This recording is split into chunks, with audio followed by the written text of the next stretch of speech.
Wonder if all my bad decisions get accounted in the algorithm. No statistician could dissuade me from my bigger vision. I know my occupation's quite an unlikely place in this world to occupy and talk about upon a daily basis. Our information's predetermined by some biased business. We all in sermon to Silicon that push out lovely neighbors. I'm done with paper chasing, think I'm on to bigger banquets. This that full circle, new wave, energy on a Tuesday. Turn a blue day to a bright hue, yellow with a smooth A in hair. Extra fruit, the brand, you can't move me. The music is man, it's a con job, but it's grand. I'm blessed with a great hand amongst many that stand. And yeah, it took some hard work, but blind luck play a huge role. And they say that it don't, but they're feeding you fool's gold. And if I know one thing, the truth's home.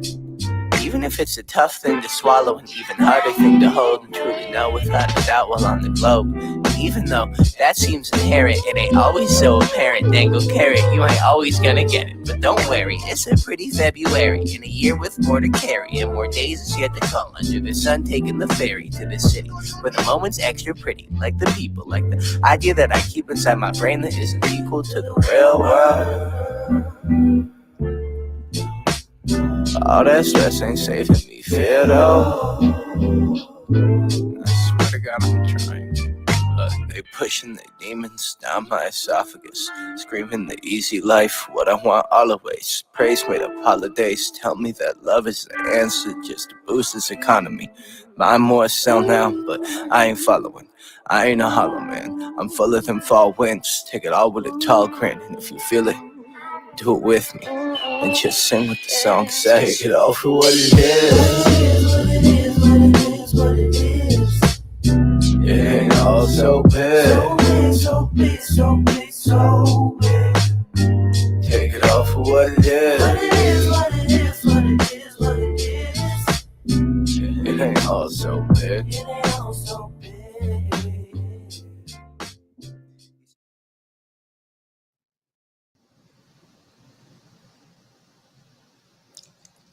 Hello.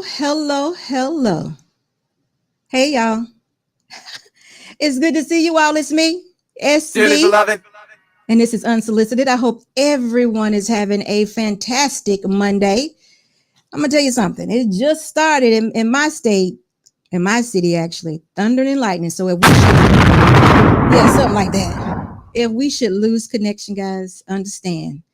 It's nature. It has nothing to do with us. But it's so good to be here with you guys today. It's an outstanding Monday. I don't know if we're calling it awesome Monday, outstanding Monday, but I'm glad to be here. And I hope you all are too. Before we get started, y'all know what day it is. It's Monday. So I'm going to bring up my co-host, Black Man Unfiltered. How are you, sir? I am doing good. I'm doing good. Hey, I like that. You say, it's Kira. Let me find out you got a voice on you, girl. Okay, I can hold a tune. You know what I'm saying? Go on in, bust a tune for us real quick. I need to hear it. Not right now, later on. You can't tell everybody my business. Now you can't just do that all at once. Right? I apologize. But listen, how you been? I've been, you know what? You and I just be playing this phone. And like hit it a little bit, then quit and go to the other way. Then we try to come back. It's like not right now. And then I'm like, okay, I catch up with you. And then Monday we here. It's I've been having a pretty awesome week. I mean, I think that when life gives you lemons, you make lemonade. And so I think the good and the bad. I think that all things work for the good of those. So I used to get real aggravated and but now I don't. I look at it like, let me find out some good in that and how can I use that to benefit myself. So it's been a positive week. I mean, it's been a not so positive week, but positive week because I made it that way myself. Okay, that's good though. That sounds really good because ain't nothing you can do, buddy. You got to love people. You got to, not everybody's going to understand you. Not everybody's going to agree with you, but it's okay. Yeah. It's okay. I had this wise woman told me one time to elevate. Absolutely. We ain't going to even talk about it. I heard the same thing. And you really do. You really do. Long as you you are coming in with good intentions, that's about all you can do. Exactly. Keep it right there. So what about you? What's been going on? Tell me about it. Listen, it's been all good for me. I heard that lady too, and I'll just start floating on air though, y'all. That will be, you know what? I'll be on the air, won't nothing be able to touch me. So it's listen. That's what a little age do for you though, but it's coming. Don't worry about it. Oh yeah. I'm with you on that. I'm starting to learn every day. Yeah. You can only do what you can do, but you know what? Don't give up. Don't stop. No. Never. Hey, ladies and gentlemen, but I do want to say this before we get started. You know what time it is? It's commercial time, ladies and gentlemen. This is the Unsolicited Security Boss.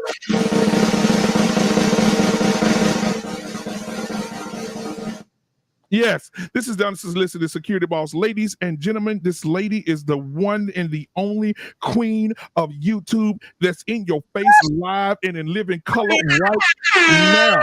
Come on, put your damn hands together. And I want you to put your hands together. And then when they come apart, I want you to hit that like button, hit that subscribe button. I want you to find 3 contacts in your phone and send them this link so they can watch it and learn something today. And then after you do that, I want you to go hit that button that says Cash App, that button that says Super Chat. I need you to go hit those buttons and show how much you love her, because you can say one thing, but action shows everything. Black man, you are crazy. And last but not least, SB Nation 5-star clothing apparel. Go over there and get it right now, so when people see you, they know you're 5-star. They know you are. Now I'm gonna stand behind you on that one. I like that. You, security boss. Thank you so much for that, Black man. You always coming through. Thank you so much for that.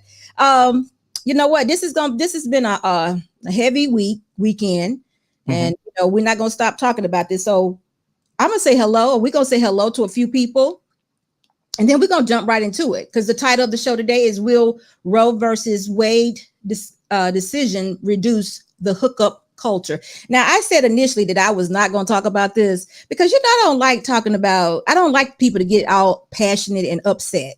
I can't control them. Nobody can understand what individuals are saying. We can't learn nothing. But me and Mr. Boss got to thinking about it, and decided we can come from this angle, because this is what's important, because this can stop it all. This could take care of the problem if the decision now has or will reduce the hookup, because that's the problem in the beginning, is the hookup. Nobody's talking about the hookup. We're going to talk about it like that. For those of you who are first time here, thank you so much for being here. Just want to introduce I got 2 co-hosts on Monday. I got Black Man Unfiltered, and I also got Mr. Boss, dearly beloved, who is behind the sounds, the camera, and everything. And listen, I'm going to tell everybody, because there's been some people just don't know who I am, and it's okay. I understand. But instead of them making up things, I would first like to share with them. Anytime this camera comes on, Mr. Boss is the person that turns it on. So if you ever see security boss chatting away, it's Mr. Boss. So just wanted y'all to know that my husband is with me at all times if I'm on this YouTube space. Just wanted to share that little bit. Mr. Boss, and also I'm gonna say this to Mr. Boss. Mr. Boss, you got your wife looking lovely today. She's lovely. She's swag sexy today. Go ahead and give him the angles. Give him the angles right now. Give them to him. Love it. Bam. There. There you go, shook. Make sure, guys, when you're coming in, you're giving us a thumbs up, and we appreciate you all for being here. Mr. Hassel, thank you so much for your $4.99 super chat. Says Security Boss is real deal, classy Black woman, last of dying breed. Thank you for that. Listen, it seems like I think this may be your first time here. I appreciate you so much, and stay tuned. Hopefully you get to know Security Boss, and you'll know exactly who we are and how we do it over here. But we just want to keep that in mind. Let's go ahead and say hello to a few people. 3T Radio, Talk That Truth. How are you? It's good to see you. It's your first time here. I've never seen you here, but I'm glad to see you today. Corey, Miss Boss, I love the flowers. Stephen Day, hey, how are you? Hope you're doing well. Bethany, how are you doing? Mr. C, how are you? It's your fault. Miss Jennifer, how you doing today? How y'all all doing today? Listen, I'm a little slow because Mr. Boss over here doing 20 million things, but we catching up. M. Mills, it's good to see you. I thought about you today, and I'll tell you later on what I thought about. T. Shaw, it's good to see you, and welcome to SB Nation. We 5 stars over here. Mr. Steele, it's good to see you. I'm glad you all could be here, and thank you so much for being here. I mean, really, y'all always supporting. It's me, C. C, how you doing? I hope y'all doing well. It's a good Monday. We got a strong topic we're going to talk about, but we're going to keep it real nice, y'all. So we're going to try to come up with some solutions. You know, everybody's always talking about things, but nobody's offering any solutions. And I am wanting to and trying my best to offer some solutions. Hey, Shelby, it's good to see you. Primal Studies, good to see you also. Thank you for being here. All right, guys, I think if I have not called your name, Lady Nova, how are you? Now, I know I wasn't going to miss you. How you doing today? I'm glad to see you. It's good to see that you're here. So, guys, listen, make sure if you have not XDMC, hey, I haven't seen you in a while. It's good to see you. Thank you for being here. If you have not yet subscribed to the channel, make sure when you're coming into the live, you're hitting the thumbs up. You also subscribing to Security Boss Unsolicited and also to Black Men Unfiltered. If you would please do that, we definitely appreciate that. And we also appreciate all the support that you all give. And thank y'all so much for being here. Sway, take a picture for me, please. Please take a picture and send it to me. sbshow2020@gmail.com. 5 stars. I'll appreciate that, Sway. Thank you for being here. Mr. Bennett. Good to see you. I hope you're doing well. All right, guys. So listen, we're going to jump right into this.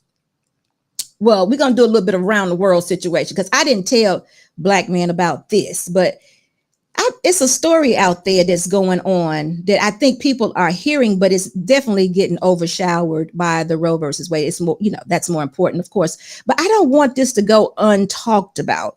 And when I say these names, I want you to tell me if it means anything to you. Shay Moth and Ruby Freeman. Does that mean anything to you, Black man? What we're talking about. Shay Moth and Ruby Freeman. Does those names mean anything to you right now? Again, I'm gonna go to my dialogue here. Because this is political, guys. Yes, it means something to me. I'm gonna let you start out first because you know how I get to rolling, and so we're gonna just talk about it for a little bit because listen. I come home and I'm sitting down and I turn the TV on and I'm looking up and I'm reading. I'm like, what? I'm continuing to read and I'm like, who? And they show these nice young ladies and I'm thinking, when? Come on. So anyway, let me just tell y'all who Shay Moss and Ruby Freeman are. Miss Freeman is the mother of Shay Moss. These two ladies worked for the Georgia Board of Elections back in 2020. They were actually a part of the group that, they got investigated. Let's just say it like that. Investigated for fraud, election fraud. They were said to be, manipulating the ballots. Yes. They were actually called hustlers. You want to go into it, right? Mm-hmm. And y'all don't have to do it right now, but I need y'all to go find Miss Ruby. I need y'all to Google Ruby Freeman. I need y'all to go see who this woman is. Not right now, though, right? I need y'all to see who she is, and I need y'all to take note to what I'm saying. Not right now, but Miss Freeman and her daughter were accused of basically the ones who bought in fake ballots to make the count off in Georgia. They were President Trump at the time was the one who said that they were the cause of the numbers of him losing Georgia. Now, nobody has said, well, I'm not going to say that. This has been on the news, but I haven't heard anybody really say anything about it. I happen to be one that was able to see the actual hearing. Now, the hearing started because this kind of brings us to the January 6th insurrection where Trump was refusing to lead the White House, all that. And then they kind of found their way into the Capitol building. I'm not leaving. You're going to have to call people to come here. I'm not leaving. Stop playing that day. So y'all, I'm just gonna give y'all a brief, and then Black Man, you jump in anytime you like. These two ladies were African American women, mother and daughter, and they worked for the Georgia Election Board, and they have been doing it and taking pride in doing it for many years. The daughter received a call, like I'm assuming it was from a superior, stating that she had basically done something wrong and had you seen all the messages. And she didn't know, because she wasn't a Facebook person. She wouldn't have, she was like, I really didn't do this. I don't really know Facebook. I don't know social media like that. What are you talking about?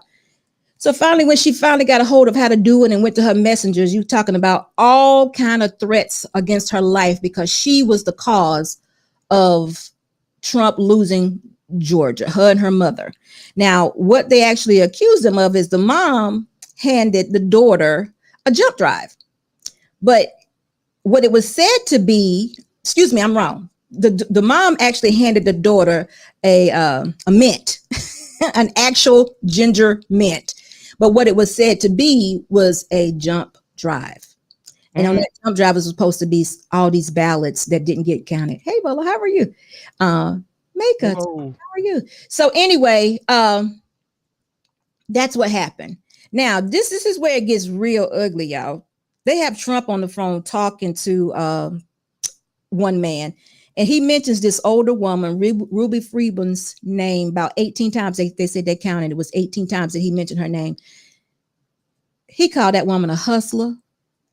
They actually compared it to like she was maybe a drug dealer, doing a heroin. Yeah, it's so crazy to hear your president say some of these things about a person, a woman, this woman right here. Yeah.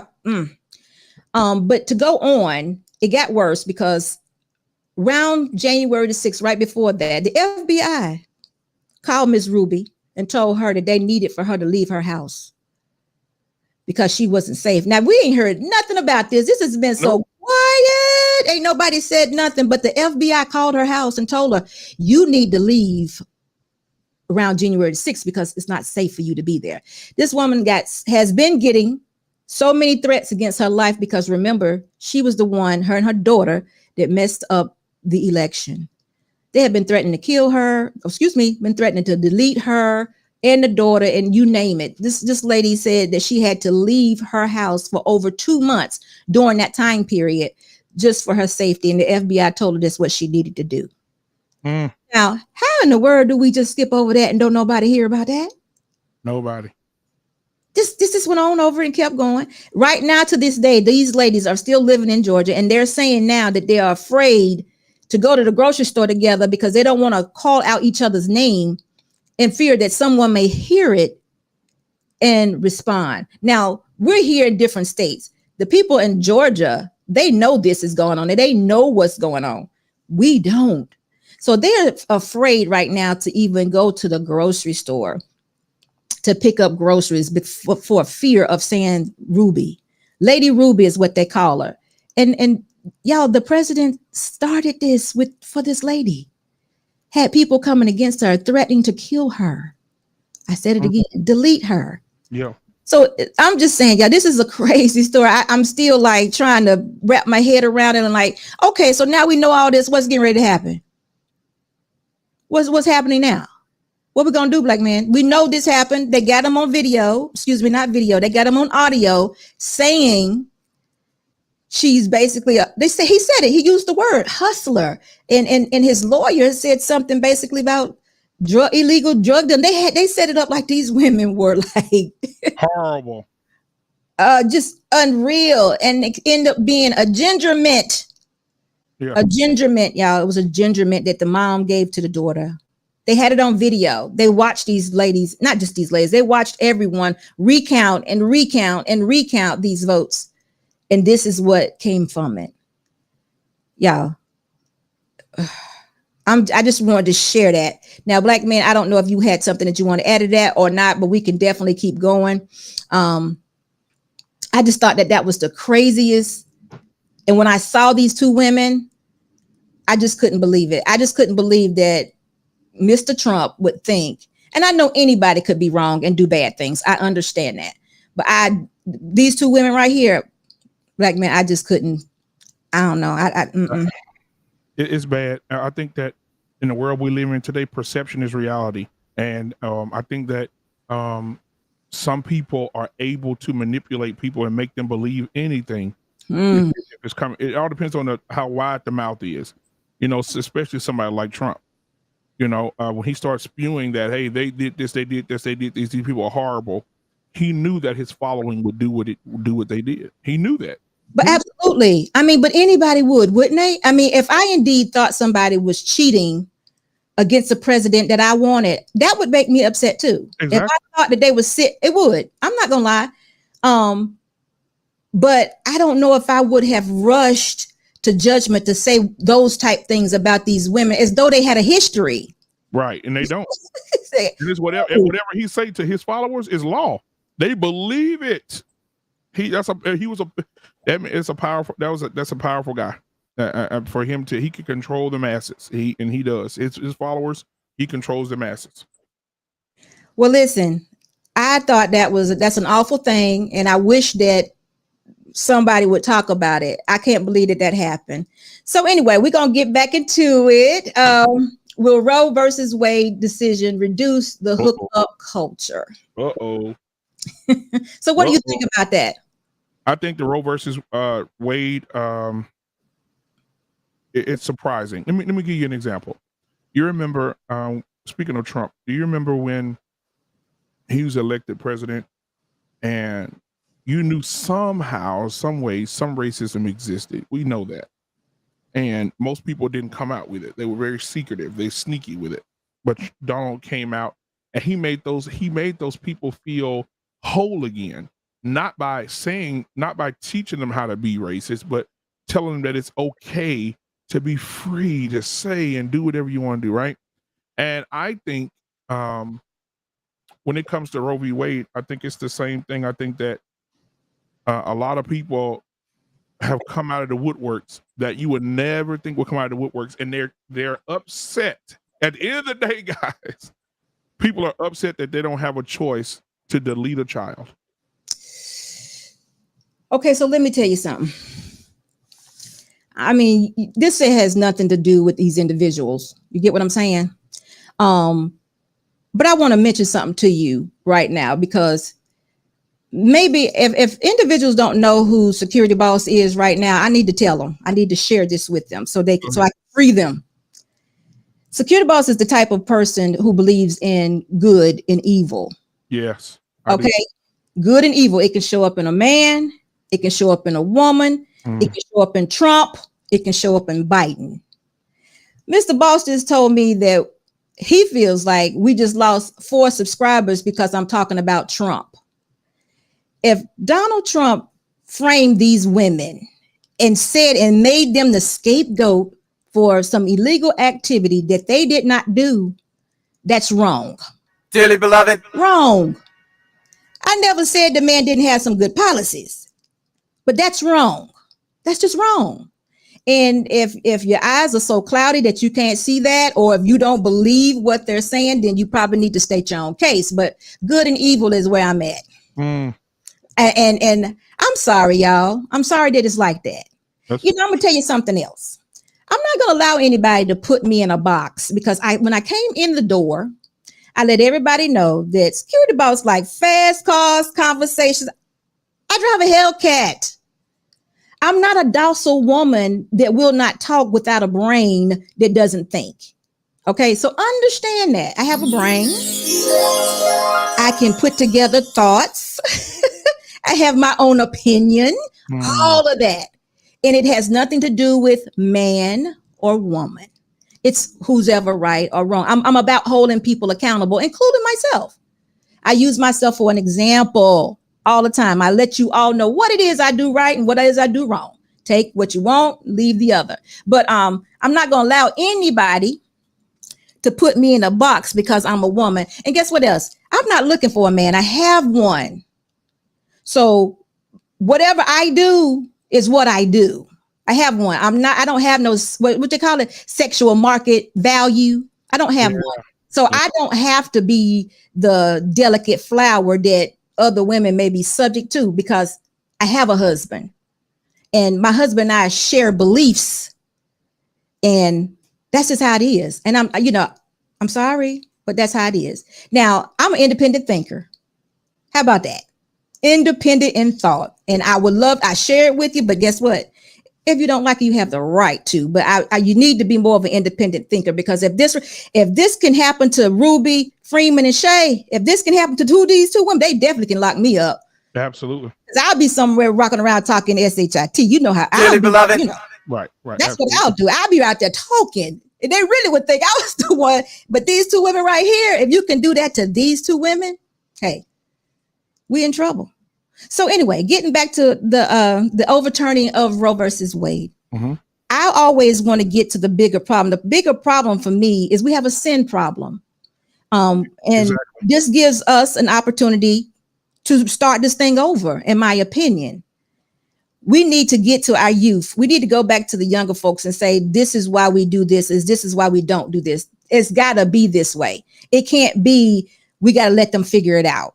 It can't be these young ladies traveling to other states to get this done because of whatever reason. We got to educate them. We got to give them some value. We got to show them why this is not acceptable. That's what has to happen, black man. It can't. I mean, will the hookup culture, will it stop? Will it cease? Will it be reduced? What you think? Well, I don't think that it'll stop. But before I say that, okay, you said that women going into other states to do it. That's definitely going to happen in states that don't make it law. However, there are states that have zero tolerance. Yeah. And one of those states is the state that I live in right now, Texas. Right. Texas is saying that a baby is a baby from conception. And if you choose, it'll be banned here completely. But if you choose to go to another state and have a deletion, and you come back here and you have any type of mishap, set up infection, anything from that, then the doctors have a right to refuse service to a person who has broken the law. Yeah. They also said the Uber driver, you can't catch an Uber. If a Uber driver drives you to a clinic, that's also a fine. It's a problem. Yeah. Mm-hmm. And so the state of Texas is they are not at all they are not playing with this. They've been trying to get it passed for a long time, and now that it's been overturned with the Supreme Court, man, it's gonna be rough to try to have that happen here in Texas. But I said the hookup, it won't stop. I think people are still going to be ignorant to share their desires. Okay, so then we got another problem, a larger problem that's going to happen. Yeah. So Bible Studies just made a good point. He said, well, basically, there's a lot of laws out there about drugs, but did passing laws get rid of drug problem? Absolutely not. Passing laws, a law did pass to get rid of drug problems. Several laws passed. To get rid of them, but I want to say that one was successful when they passed a law to legalize it. You think that's successful? Successful in what way? Let me tell you, it's successful to them. Let me tell you why. Oh, I got you. So many of our brothers are locked up right now on 30-year bids for trafficking marijuana. Yep. And then the government said, you know what? They got a point. This does make a lot of money. How about we tax it, let people sell it, and make billions of dollars? Why we didn't think of this in the 90s? And so you know what? No, they had a choice. Did you not know that they had a choice to legalize marijuana versus tobacco initially? It was between the two. Right. And for whatever reason, and I can't remember, I used to know this when I went to school, y'all. It's been a long time. They decided tobacco, not knowing that tobacco would kill you. Yes. They decided tobacco instead of marijuana. So you're right. But Mr. Hassel has given us a $9.99 super chat and says, whatever is popular in media and music is what the young people of that generation will follow. Until the media pushes a different narrative, the hookup culture won't change. Thank you so much for that. And you get the money line. Money line, I'ma run it every time. Give me mine, going up, need no decline. Money line, I'ma run it every time. Give me mine, going up, need no decline.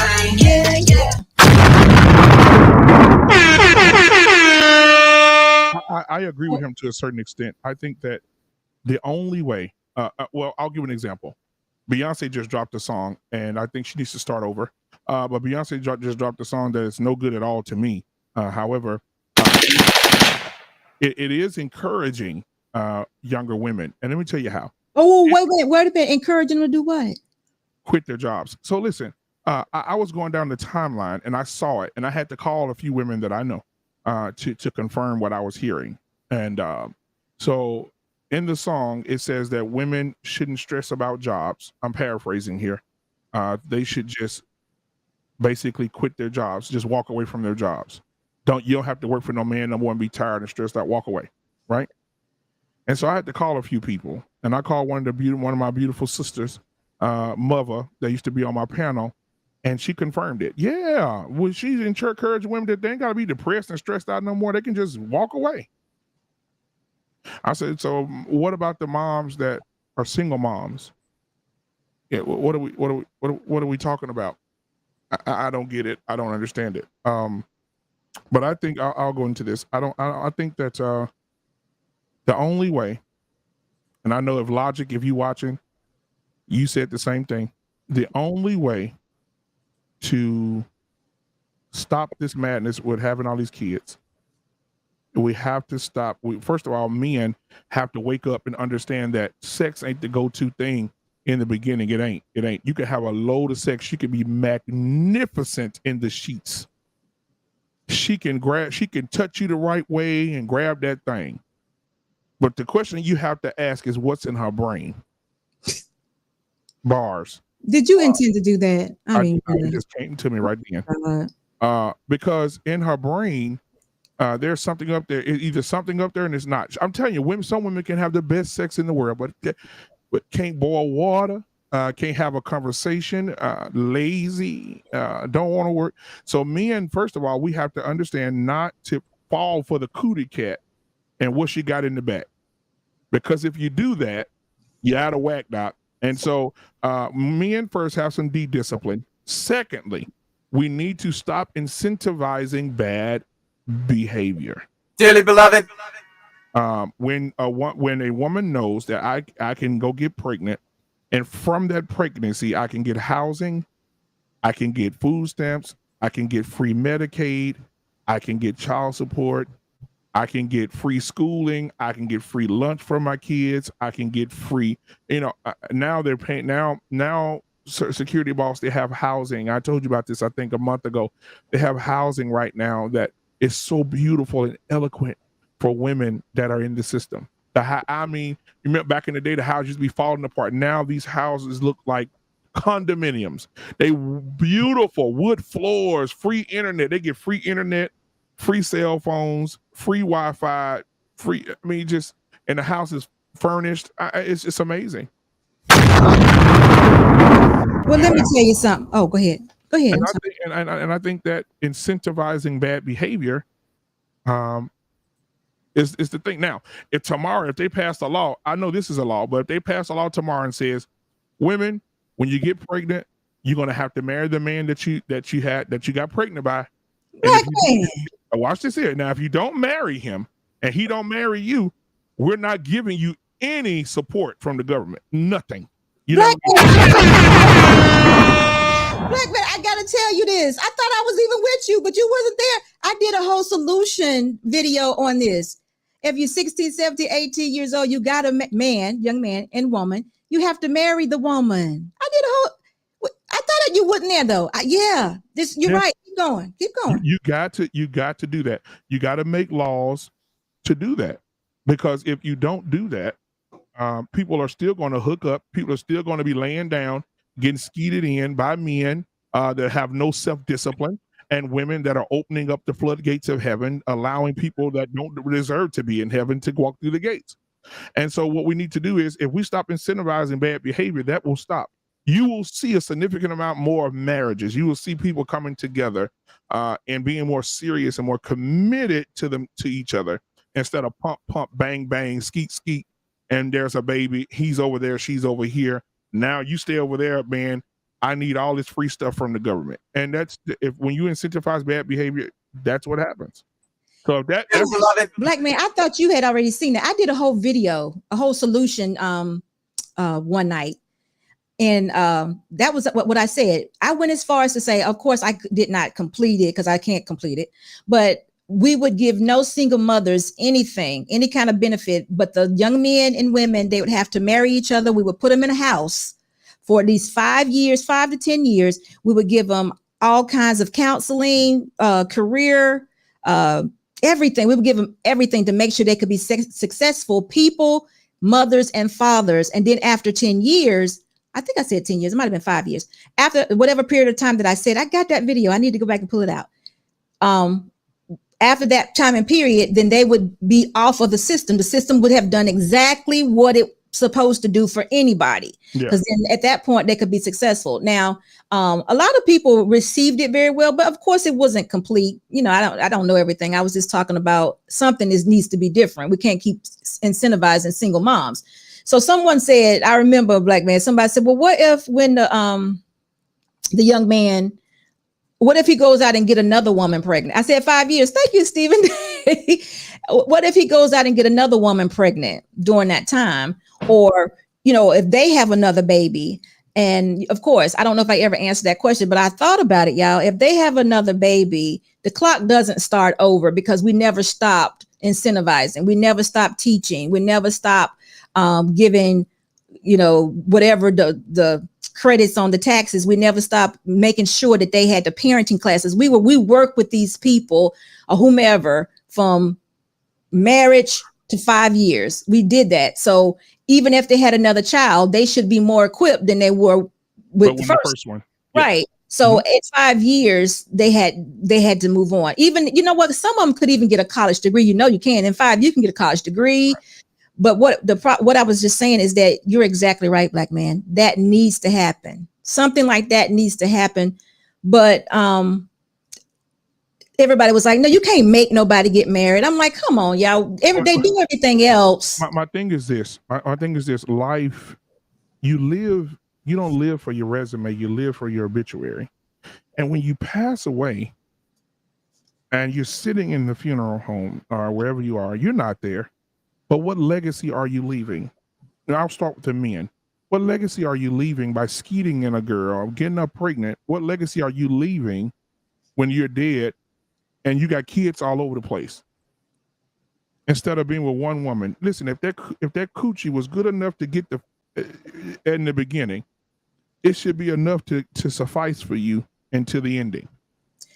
But even if it's not, black man, and even if people don't want the solution that we're talking about, you know what, we gotta educate these brothers and sisters, because there's not going to be any more deletions, or deletion is going to be very hard to come by. You know, I don't know how much a deletion is, but I almost can imagine that it's going to either double or triple. Yeah, I got to tell you something that was shocking. Yeah. On yesterday, Bank of America said that they would pay for their employees to do it, and the airfare, wherever that they had to go do it, they would pay for it. Bank of America said that. Bank of America, Dick's Sporting Goods, Walmart. Oh my God! I don't even know how your sexual life, your reproductive life, is in your workplace. What in the world are we doing? You know what though? But you know what? None of these places that say they're going to do that, none of them are selling or mentioning contraceptives. Ain't none of them saying, you know what, ladies and gentlemen, why are y'all not having a meeting saying, you know what, guys, pregnancy is an all-time high. Instead of you guys going out and getting pregnant early, we're going to provide a program where we purchase your birth control, the patches. If you want to go get the IUD put in that last 5 years or 3 years, we will pay for that to prevent pregnancy, right? Because it's easier to have that installed than it is to have someone go in and rip something out of you. So, okay, so that means that there's a disconnect here, because despite who does what, deletion that's a form, that's murder, y'all. I don't think, that's not what we're supposed to be doing. Okay. I'm not trying to condemn anybody. I'm just saying that is not what is supposed to happen. And if we got an opportunity to get this thing back in line, I'm willing to talk to anybody to say, listen, tell me what's going on. What's missing? Where's the breakdown? What else? What's going on? Why do you feel like this is an opportunity for you to take? And the thing that really trips me out, children organizations are also paying for deletions. Let me give you a huge one. Disney. Yeah, I saw that message there. Disney. Wow. Disney is also paying for deletions, but they got kid content on every day. All right, so let's just. Hey, Emmanuel, how are you doing? My God. Thank you so much for your $4.99 super chat. Amen. They are such a small population of men doing this, not enough to even pay attention to. Doing what, Emmanuel, exactly? Black man, you know what he's talking about? I have no idea. Email, yeah. Go ahead and message us back. Let us know what part you're talking about, but. Are you talking about having sex without condoms? But anyway, we got, my thing is this. I think we need to go back. They've taken sex education out of the schools completely. I think a lot more things are going to change. So I think that should be one thing that the Supreme Court adds to what they're doing now, add it back into the schools. We got to start talking to the youth and the young folks to figure out what kind of information they're getting. What do you know? And why would you make these choices? Having kids with random women. He says only a small amount of men are having kids with random women. And that's a good thing, because if they're if it's a small amount of those men, that means we can reach those that are, and we try to figure out what it is. We gotta find out what's going on mentally with those men. Exactly. To get them together mentally so they can understand, listen, if you spread them kids out, your pocket gonna be hanging out. They're gonna show you. And so what you need, what men need to do, if a man is with a woman, and I've seen this in my own circles of people that I know from Louisiana to Texas, I've seen men impregnate one girl that they've been with her since high school and got 5 kids with her. They've been together since they were 16, 17 years old in high school. Now they 39 years old and still ain't married, shacking up, having more babies. Listen, or he's still staying in his house, she's staying in hers. I don't understand it. Because if she's good enough to pump out 6 kids, you go marry her. What's keeping you from? And then you ask them, this is the most ignorant thing I've ever heard in my life. You ask them, hey man, when y'all get married, bro? Oh man, I don't think I'm ready for that. He's still saying that? He's still saying that? Yeah, you don't think, man, listen, you say you don't think you're ready. Whoa. You don't think you're ready to marry a woman you done put 5 or 6 kids in, bro? So Emmanuel is saying we can't save everyone. Leave the dusty dusties where they are. Emmanuel, we don't know who the dusty dusties are until they end up that way. Exactly. We can prevent someone from becoming a dusty and get him the right education that he needs to be a daddy. Then that's what you want to do. You don't want to leave anybody behind if it's just simple as putting the right resource in front of them. And you can't just always leave stuff up to the individual. We need to be able to talk to these people. Just Jay says, for those who think this is about Black women. Okay, Just Jay. No, I think this is a woman-man issue. Yeah. Because anybody can get caught up in this. We need to be able to educate everybody on anybody who's at the age of being liberally, sexually liberal, I should say. Right. We need to make sure they have all the information, because there is an awful lot of birth control out there. There's a lot. It's 36. So in order to choose, to choose this method is that's a big deal. Right. I don't know why someone would actually choose this method. So if we need to figure out how to get them, it's a lack of value. It's something missing. We got to be able to put it back, because what's going to happen, Black men, is that the child support system is going to double or triple if the hookup culture doesn't slow down or stop. Right. Like I said again, I don't think I would want to go through the pain and the agony. I don't think I would want to go through the pain or the agony of if I were a woman. I ain't gonna I'm just saying from a perspective, I wouldn't want to go through that pain and agony of having to lay down and rest and being cut up on the inside when I could have taken a pill. You see, it just can't be that simple. It's got to be more to it. We have to be. You're exactly right. I agree with you totally, but it's got to be something. You're right, Black man. You're right. you're right. And I can't imagine why any woman would want to do that. I can't imagine that. So exactly. So it's for me, I don't get it. I don't understand. And then the trauma of it all. that's right. Because before the laws changed in Texas, before you can get one, when the laws didn't change, before you can get one, they made you look at the baby on the monitor. They wanted you. Oh, in Texas is something else. Yeah. Texas say if you're gonna get a deletion, the first thing you have to do is know that you have a living thing inside of you that you're going to delete. So what they do is they go ahead and show her the baby. So they do something like an ultrasound. An ultrasound and show her the baby. Look at the heartbeat. Look, it's formed. Oh, it's cute. Look. Oh wow. Now ma'am, all right, now what day did you say you want to come and delete this baby? Oh wow. I bet that would deter a lot of women. Right. So that's psychologically arrest a lot of women, but the women that go through with it, what about the psychological thing of that? What about, and I'm not going to say some of these women are forced into these things, right? Dad is a prominent businessman. Dad is a big preacher of a church, and he's teaching against these things. And then he's teaching against sex before marriage, and then his daughter's pregnant. And he don't want to ruin his legacy. So, hey, wife, take her to go get that taken care of. A lot of older women do it too, because they'll have they'll get pregnant by their husbands in their older.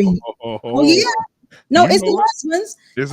And they'll think they'll for some whatever reason they in their 40s and they probably feel like they probably can't have any kids or whatever. Last baby was probably already 20. The baby already 20, and then they'll get pregnant not knowing that it can happen. And older women will do that. And Mr. Bennett is right. It's not a black thing, white thing. It's women, period, that are in that age group that can happen to. Yeah, Mr. Bennett is right. Mr. Bennett said they're coming for the contraceptives too. Here in Texas, the Plan B pill is going along with the deletions as well. Oh wow! Because Plan B, they say from conception, so that means anything that will destroy that conception, right? Because a day later, they take the Plan B tells you a day later take that thing.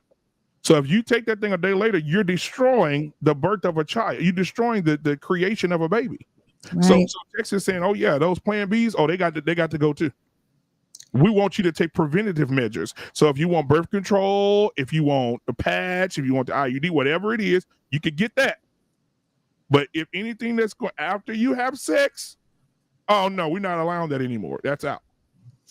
So, I mean, are you saying that, listen, guys, whoever thinks that we're going to just leave these people behind, no, we're not. We got to figure out a way to communicate and find out what needs to be done, because there are going to be too many.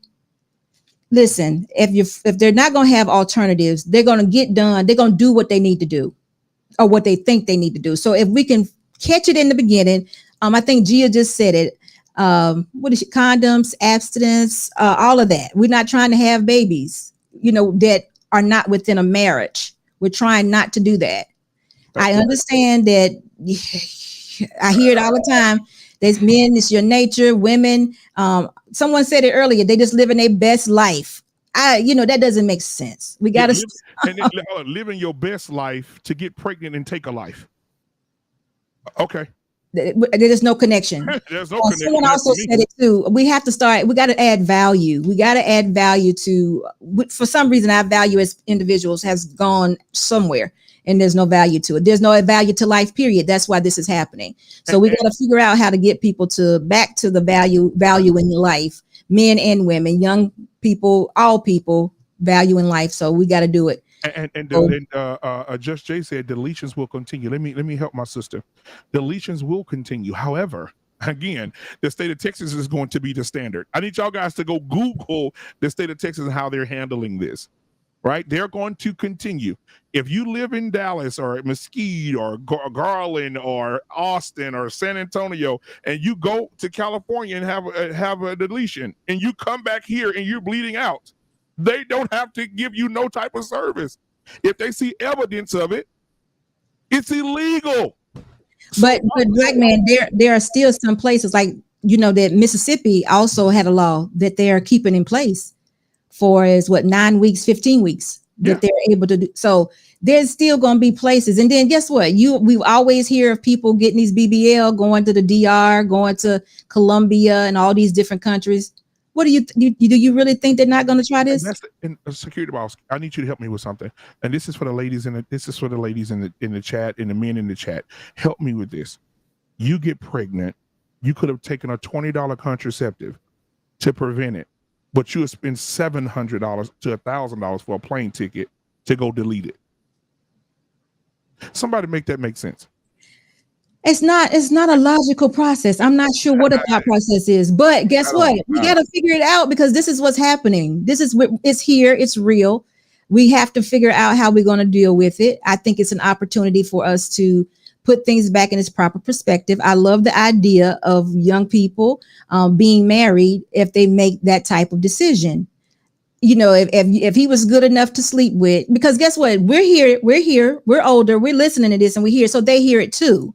So it's not like, you know, anyone can say, well, I didn't know anything about it. No, you do know about it. So now you're going to be held accountable for it, whether you agree with it or not.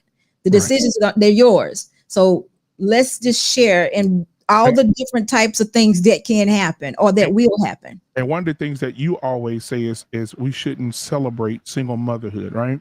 Right. And I think that we shouldn't celebrate single motherhood, but we should damn sure use it as an educational tool to girls that are going to be sexually active, that are hypersexual, that are ready to go out and bust it wide open right now. I think that we should definitely use that as a tool, because what I would suggest, because again, my daughter, 18 years old, thank you, Jesus, no kids, oh hallelujah, heck no, because my daughter had a friend, and I told my wife, I said, baby, she out there. My wife said, I said, you want to talk to her because her mom's not in her life, right? She lives with her grandmother, 78-year-old grandmother. I said, so babe, we got to do something. We got to talk to her. Let's check her to church, you know, just see if she want to go to church. Her grandma let her go to church, something. We can get her around some women, right? Yes. Her grandma said, well, I got to call and ask her mama. Her mama said, no, I don't know those people. She can't go. Wait a minute. Okay. Yeah. So she didn't allow her to go, but we still tried to, you know, talk some life into her. But, you know, a year or so later, her mom let her move to Shreveport, Louisiana from Dallas. And she went there, wasn't there 9 months pregnant, right? They shipped their family there, ships her back here to the 78-year-old grandmother. And then she comes over here to visit, stomach way out here. And I just, I don't care about what people may say after this. I shedded a tear. I really, really did. I cried like a baby because I know this girl just turned 16 years old. And what's such a negative thing about sharing a tear? Why do you want to share that? No, because, you know, some people say, oh, you simple, you know, all this shit. I don't care about what nobody say. What I'm saying is I shared a tear for this young lady because I knew that she was just devastated. And her grandmother is so old school. She said, you laid in the bed, you're going to deal with what you did from the bed. And so there was no room or option of deletion. Right. Right. She had the baby. Right. I told my daughter, I want you to go spend some weekends with her. Go spend a night with her. Because I want you to see what she have to get up and do every day. Her grandmother didn't help her with anything. Her grandmother said, I'm not going to help you. That's your responsibility. Wow. When that baby cried 2 o'clock in the morning, you know, you got to get up and go to school in the morning. That's your problem. When that baby needs to take a bath because he didn't boo-booed up his back, you got to bath that baby before you go to school. If you don't, you're going to be late because I'm not doing it. Make sure you put that baby in daycare and find somebody to pay for it because I'm not paying for it. Wow. I'm not keeping the baby either. You want to be grown, be an adult. Wow. So listen, though, black man, I agree with somewhat what you're saying, but the only problem with that is, you remember I did a video about a month or so ago where one young lady's single mothers did rejoice in single motherhood. And I don't know if there's enough examples or people that are willing to share the stories about how difficult it is to be a single mom. Because I don't know if that's actually their story anymore. I think now that there's a large support system for these young girls, which I'm glad that there is a support system for them. And I don't think that they're sharing in that shame and in that heart, that order, that discipline that's required to do that. I don't think that they're actually feeling that. I don't know if they, for there to be a lot of examples of it, I don't think that they're there. So I don't know who I mean, and I hear the voices, and I hear the spirit of the women, and then normally I won't even look over at the chat, but I hear the spirit, I hear the voices of women in the chat. And what I want to say is, if we love these babies so much, right? Because I have a heart for children. And outside these YouTube streets, one day I'm going to sit down and do a whole show about what I do outside this button that I press in this camera that I look into. But I deal with children in the community with my church, football teams. I coach football teams. I coach basketball teams, right? I motivate children, right? I teach Bible study at my church. All right. I do pray. I mean, I'm out in the world with these kids, and I see these things. I see little young girls that their bodies have ran off and left their minds. Right? I see little girls that are built like Beyonce but got a 13-year-old brain. Wow. And they're being seen for what their body looks like, but not seen that they're babies. And so you got these little 14, 15, 16-year-old boys that are being pushed into saying, get them fine little girls and have sex with all of them. And the other day I was on a platform and a man said this. I'm not going to say his name, but a man said this on the platform. I'm going to teach my son to hit everything moving. He said cheeks need to be clapped and he needs to be out there hitting everything moving. You are part of the problem. Right. If you're teaching your son to see those girls that are growing and their bodies are outgrowing their mind, you're the problem. If you're telling your son to go hit everything moving. I told my son, what I told my son, but don't. These young girls, they're babies. They're still babies. And they're out here, bodies just boom, boom, bang, boom, boom, boom, breasts, butts. Just the girls have just become well-built young women, and they look like it. And listen, guys, I'm gonna share this with you. Anecdotal experience, and I'm gonna move on. My daughter just turned 14 years old, and my daughter had a growth spurt. And my daughter at 14 years old, look, she can go right now. If I took her to the store and bought her some slut walk clothes, she could go right now for $19.20. Oh, easy. And I seen my daughter, and my wife said, "Oh Lord, have mercy. Where did all that come from?" I said, "Baby, I have no idea." She's slim, big breasts, big butt, but I said, "Oh, she can't go nowhere. I can't let her out." And my wife said, "You got to let her out, but we just got to keep teaching her the rules of the game." But I see my daughter, and I'm like, "Oh Lord, help me, please, Jesus! Look at my baby." You gotta talk to her. You and your wife. Y'all gotta start talking now, talking life into her and value into her, and let her know that her body is so valuable. Yeah. Her mind is so valuable, and she has to grow into the woman that she needs to be before she can give anything to another small child. Yeah. So let's get started here. I'm going to say hello to D. Dan and Mr. Steele. How are you both doing today? Fellas. Doing fine, ma'am. What's going on, man? So, Mr. Steele, can you go ahead and share with us what you think? Do you think the hookup culture will be reduced due to this overturn? Mr. Steele, before you go, I want you to do me a favor, because I know you got a lot of money in your right pocket and a lot of checkbooks in your left. I need you to send me that chair you're sitting in. I think it will be better in my background and in my area, because you're so comfortable. I just like that old presidential chair you're sitting in. So if you could just ship it over, I'll take advantage of that. We'll see what happens. But anyway, to answer that question, honestly, I really do not know. But what I hope that both men and women can get out of it is to use their common sense before they get in that bed together. They, if they're gonna get in that bed together, women, and I know they used to do this back in the days. Women need to demand their partner to either put on a condom or not do it at all. And if not that, men needs to take the initiative to put it on themselves. I know that's what I've been doing. Okay. I want to share something with you. Yesterday, Courtney showed a couple of animations on how the deletion process works. Mm. And I tell you, it was graphic. Mm. It was really graphic. Mm-hmm. It involved uh, taking the unborn child limb by limb. It's not pretty. I made my daughter watch it. Yeah.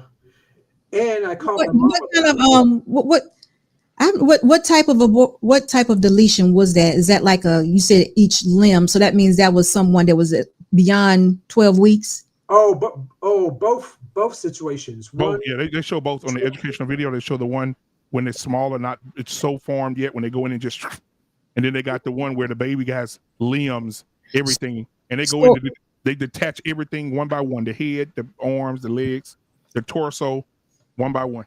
So how old? What is the latest age that they can do this? What do y'all know? How many weeks? I think it's 20, 19. Hold on. I thought it was 19 weeks. I can look. I don't want to lie to nobody. So hold on. If it's 20 weeks, you're looking at what? That's 5 months, ain't it? Let me see. That means that's a 5-month-old baby. Yeah, I mean they showed both ranges. Wow, y'all. Whatever it was, and the mother was there. She was conscious. I mean, the woman was conscious. You said animation, so okay, I got you. Yeah, animation. Yeah, and it was clearly graphic. And, I can't imagine something like that happening with someone that is a conscious individual. Yeah. I just looked it up, guys. What? How much is it? What's the time? 24 weeks. 24 weeks. That's 6 months. Ooh, wait a minute though. You only carry a baby 40 weeks, right? 9 months. Some babies. Wow. Yeah, I'm looking at it right now. It says you can get an A word up to 24 weeks. Wow, y'all, that's a lot. That's murder. That's a lot. I didn't know that. That's a lot. I didn't think. To me, that would just be you having a child.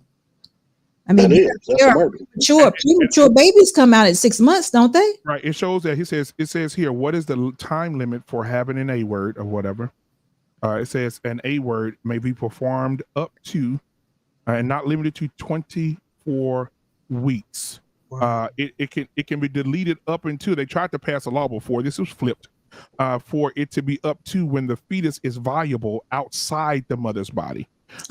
So they even wanted to do it when the woman have the child.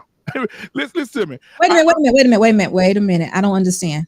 What are you saying? Let me read it back to you. It says here, the A word may be performed up to and unlimited to 24 months. And 24 months? 24 weeks. Right.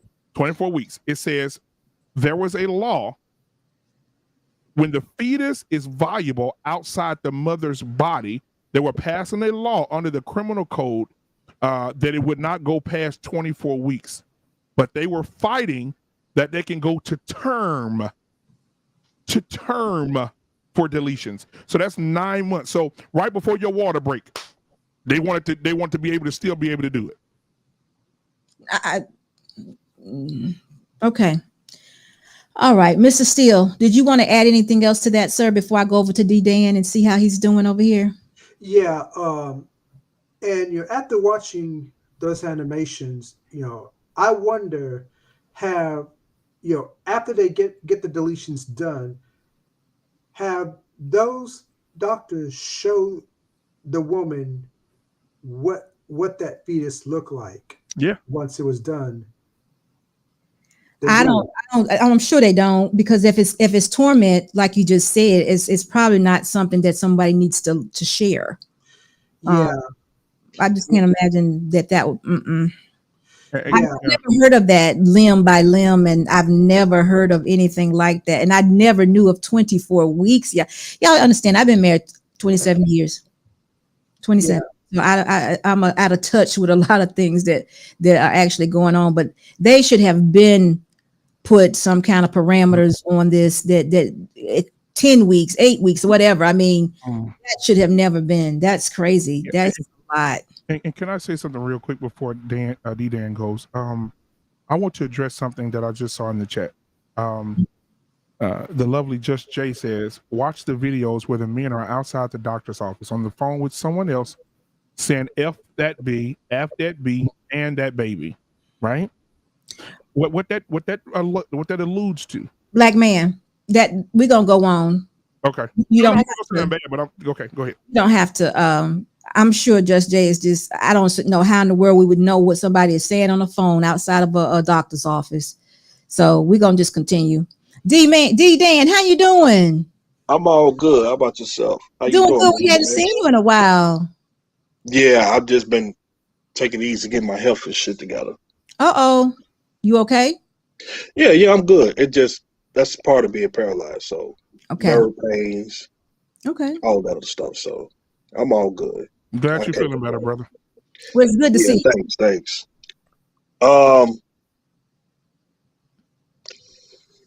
Would it stop the hookup culture? I personally don't think so, but it will forces a lot of our people to think twice who they go cooperate with. Oh, well, that's good. So I'm up here in Chicago, right? And in the state of Illinois, they still have the abortion clinic and stuff like that. Now, so far as the Roe versus Wade, y'all got to understand something. Y'all really do understand the real reason why they overturned it, right? And you do understand that what was the real reason why they did it in the first place. If Well, you don't understand, Go ahead. No, you go ahead. so you have to understand. You have to understand both of those contexts. I mean, if you don't understand it, then I think people should. I think a lot of people should do their research. Well, help us understand what exactly the parts you're speaking of, so we'll know that we're all on the same page. So the Planned Parenthood was started by Margaret Sanger, the white feminist woman. Right. That's a fact. The Margaret Sanger, Bill Gates' mom. What I forgot her name. We know who you're talking about. So the Planned Parenthood, quote unquote, they use that to exterminate black babies. That's a fact. That was why the abortion clinics and the birth control. First, they started with the birth control, then they started with the abortion clinics. Right. Now, fast forward up to now, why they all of a sudden want to overturn Roe versus Wade? Let me explain something to you.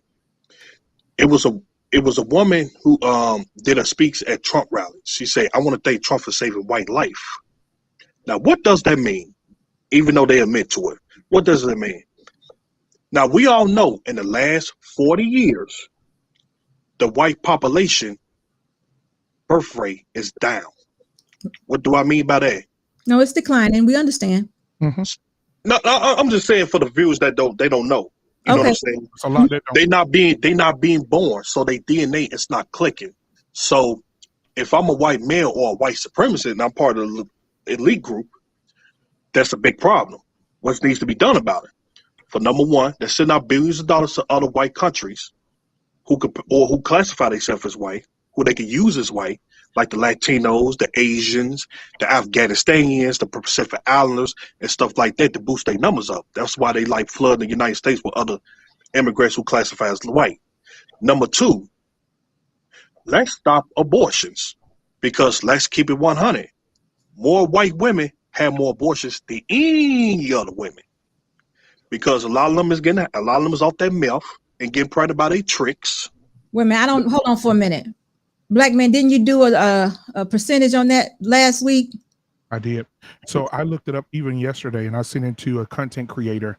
I sent it to Cheeky Banter, to be honest. And Cheeky Banter read it, and he said, "Man, this is just disgusting, and it breaks my heart." Let's see those numbers.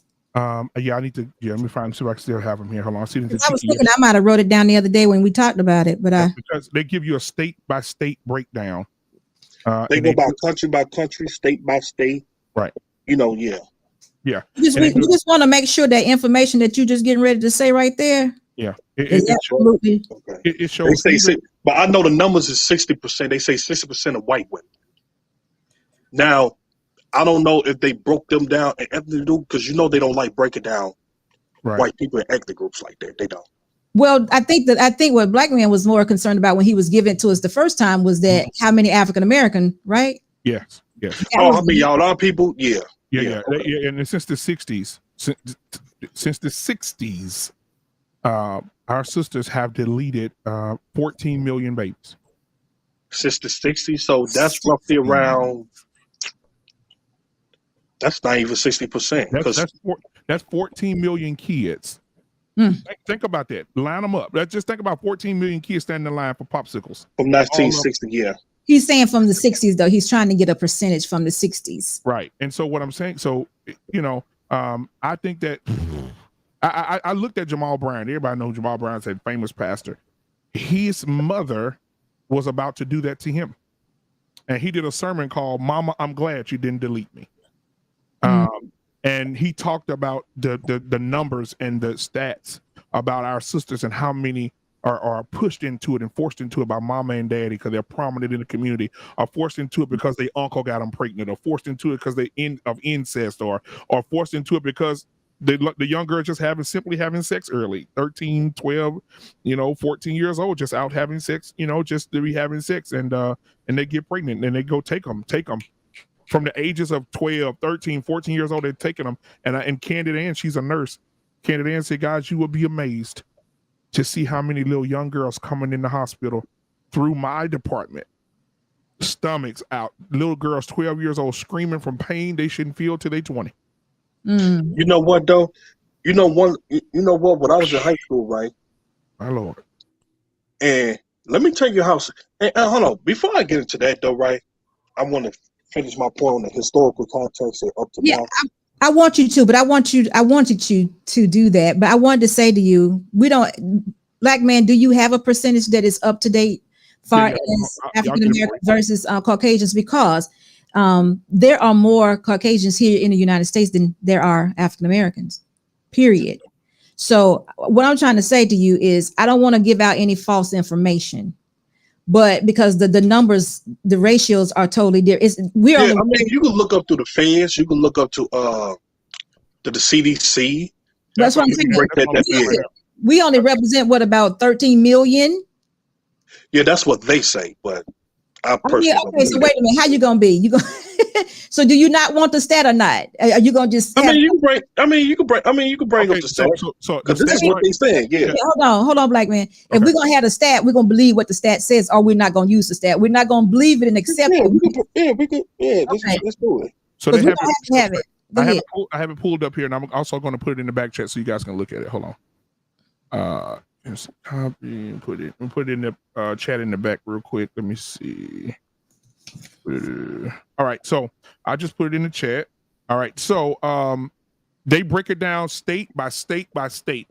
So in the United States, period, as a whole, let's see, Hispanic women are at 21%. Other ethnic groups, Asian, Chinese, Japanese, so on and so forth, they're married most of the time, right? They have more structure, if we're being honest. They're at 7%. Oh, wow. 7. That's Asian, Japanese, Chinese, all those foreign. Yeah, 7%. Then Black is at 38% nationwide, and white women are at 33% nationwide. Now, if you go by state to state, it shows in Alaska. In Alaska, white women are all over. White women are deleting them every day in Alaska. In Alaska, white women 49%, Black women at 7%. But because there's no. Okay, so we got it. We got the gist of it. We got the gist of it. So, Dane, I wanted you to hear that because we have to be. Stats are not always correct. And that's understandable. Because what's happening now, in my opinion, this doesn't per se help them. This doesn't help them. This hurts us. It doesn't help them do what they want. It hurts us. Right. It hurts us that they've done this because we can't get a control of our reproductive systems. We can't do it. We can't do it as a community. We can't decide who to have babies with. Now, if we didn't have this problem, then we wouldn't have this problem. That's a problem within us. So there are going to be more brown babies, no matter what. Yeah, well, of course. Well, see, here's the thing. I also put it in the chat for the people in the chat as well. So, guys, if you want to take a look at it, it's in the chat as well. But you have to take into consideration too, though, right? Our birth rate is not down. So if their birth rate is all fucked up and stuff like that, So again, so that's what I'm saying. Take yourself out of it. Black man, think hold like on to the link. Black man, I'm sorry. Hold on to the link until we done. Oh, my bad, Tim. I already seen it. My bad. Hold Okay, go ahead. So, Go ahead. so if you think so, if I'm part of the elite, or however you want to call them, and it's a problem within their race, they're gonna do something about it. So this is another way for them to stop the abortion because their birth rate is down. They saying that it's multiple artists showing that the average white male is 52 years of age. Now I live in Chicago, right? But I also drive in like in other small towns in Illinois, and I'm right next to Indiana. And you especially go in one of these little hick town. Let me tell you something. You don't see too many younger white people like that, especially where the prisons at. Like you just don't see it. So that goes to prove my point. And this is what they saying in them numbers. So that's why they stopped the baby deletion. Now let's transfer it over to our people. Is I'm okay with them abandoning? Absolutely yes. Yes. I'm cool with that. You know why? Because guess what? Let's be 100. You know I ain't got no filter, but I got to be 100 though. That gonna force women to make dudes scrap them like they used to do back in the day. Because most men, most of us don't have children, and I'm one of them who's 30 years old with no kids. So you're gonna have more sexual discipline, and you're gonna think twice who you're gonna procreate, create with. Now it forces us to hold some type of accountability. Absolutely. Because most men, because let's be real, like when we get around most dudes and stuff like that, where they come up with excuses. Listen, the righteous dude, we check that shit in the door. Sisters have to hold themselves accountable what type of dude who they lay up with, because by definition, let's be real, if a man impregnates a woman, by definition, he chose her. He chose her to carry his seed. Exactly. Vice versa. Ladies, who you give your wound up to, because your wound is your everything. Bless you. Yeah. Who you give your wound up, and your wound is everything. Guess what? You chose him. So don't complain about it. You're right. Responsibility. You are 120% right. Hey, I don't even have any kids. Now I can still technically have kids, but let's be real. This is something I had in my personal life that I always told myself, hey, I'm not bringing no kids in this world unless I get married. It's just that simple. It's just that simple with me, because I don't even believe in outside kids. I mean, you got some discipline in your life. We're trying to figure out how we can make everyone have that same type of value. You know, there are some people that don't have. I think, you know what I think. You know what I believe, and you seeing it now. Well, first of all, you teach the young this. You have a platform. Yes. So nobody watch the big TV no more, because nobody believe in that fake propaganda shit. So they watch YouTube. They watch people like you. A little bit that you know it. You know what I'm saying? Other righteous brothers and sisters who really, you know what I'm saying, who really looking for the solution. So you train the young. Like, I don't have any kids, but I have a 6-year-old niece and I have a 3-year-old nephew. Now my nephew not talking, he has autism. So my 6-year-old niece, she asked me 1,000,001 questions. 1,000,001 questions. So, and I do have a lot of conversations with her, because I want her to get to open up to me. So so whether she feel comfortable or uncomfortable with something, I like to be the uncle that she could tell everything to. That's outstanding. But you know what, Dan, right now, especially in the space that we're in right now, YouTube is not for young people, not that age. I mean, we need to be talking to them. And that may need to be something that I do challenge. Well, I'm not going to say 6. I'm not going to say 6. Yeah, I understand they not for their age, but what I'm saying, like. But no, it's time. It's her age. It's time to start instilling some.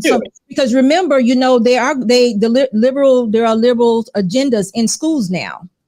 So, and let me tell you, and that's another thing. And that's another thing. This is why they promote that real heavy. You know what I'm saying? So, and guess what? And other groups, they ain't going for that. Exactly. So hold on for a minute. Let's do this $2 super chat, and it's from Typing. hurts us that our women cannot abort 14 million more. What? No, we don't want anybody to do so. But we were just trying to make sure we had some correct information. We don't want to put out anything that's not, you don't want to blame people for something that's not true. If over here, we're trying to always give correct information. It says most men, what I saw in the chat, a young lady had mentioned, we need to stop playing because most men have children. According to the CDC here, it says, I'm proud to say 51% of Black men that do have children are in their children's lives, whether married or unmarried. And then it also shows 52%. And it also shows an abundance of single men that are not married or not in serious relationships.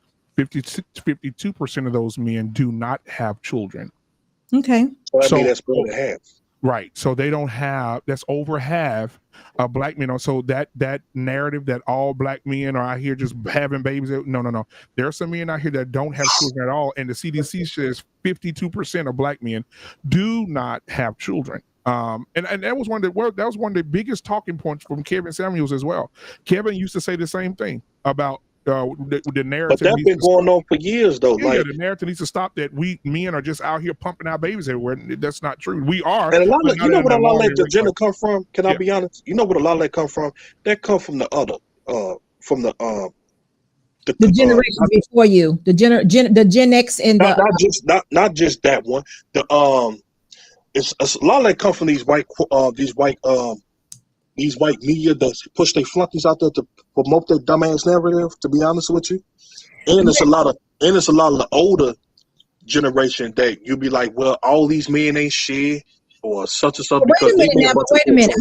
Hold on though. We just did a stat that said there were a lot of brown babies that were being deleted. Mm-hmm. Somebody was making these brown babies. Women can't make the babies by themselves.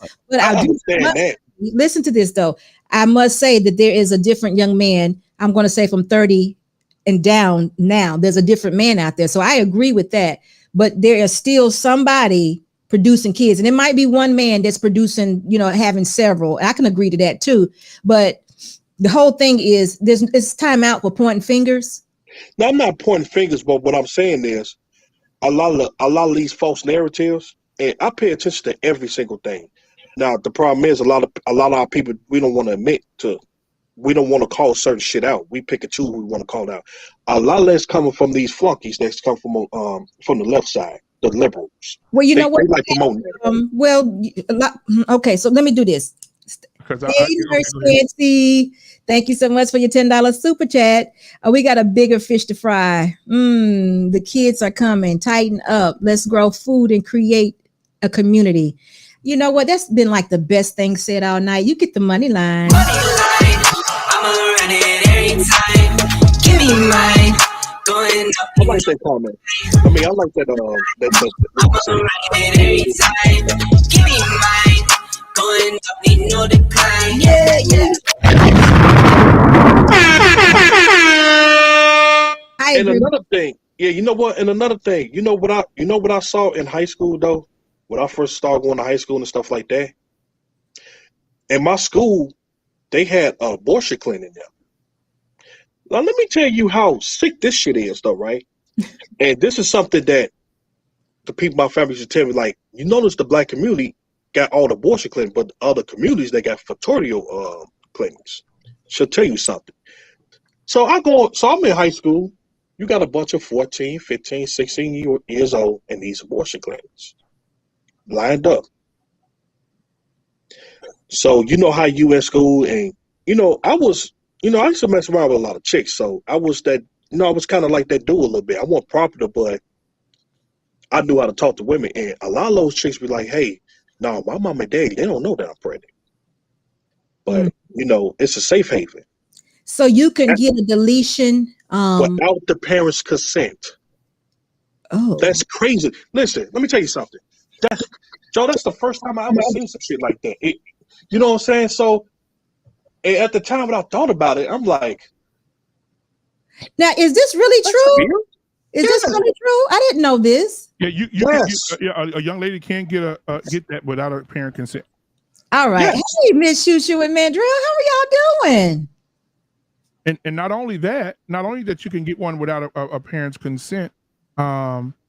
It's more to like even now on the cell phones. I had Bark on my kids' phones. Anybody familiar with Bark if you got kids?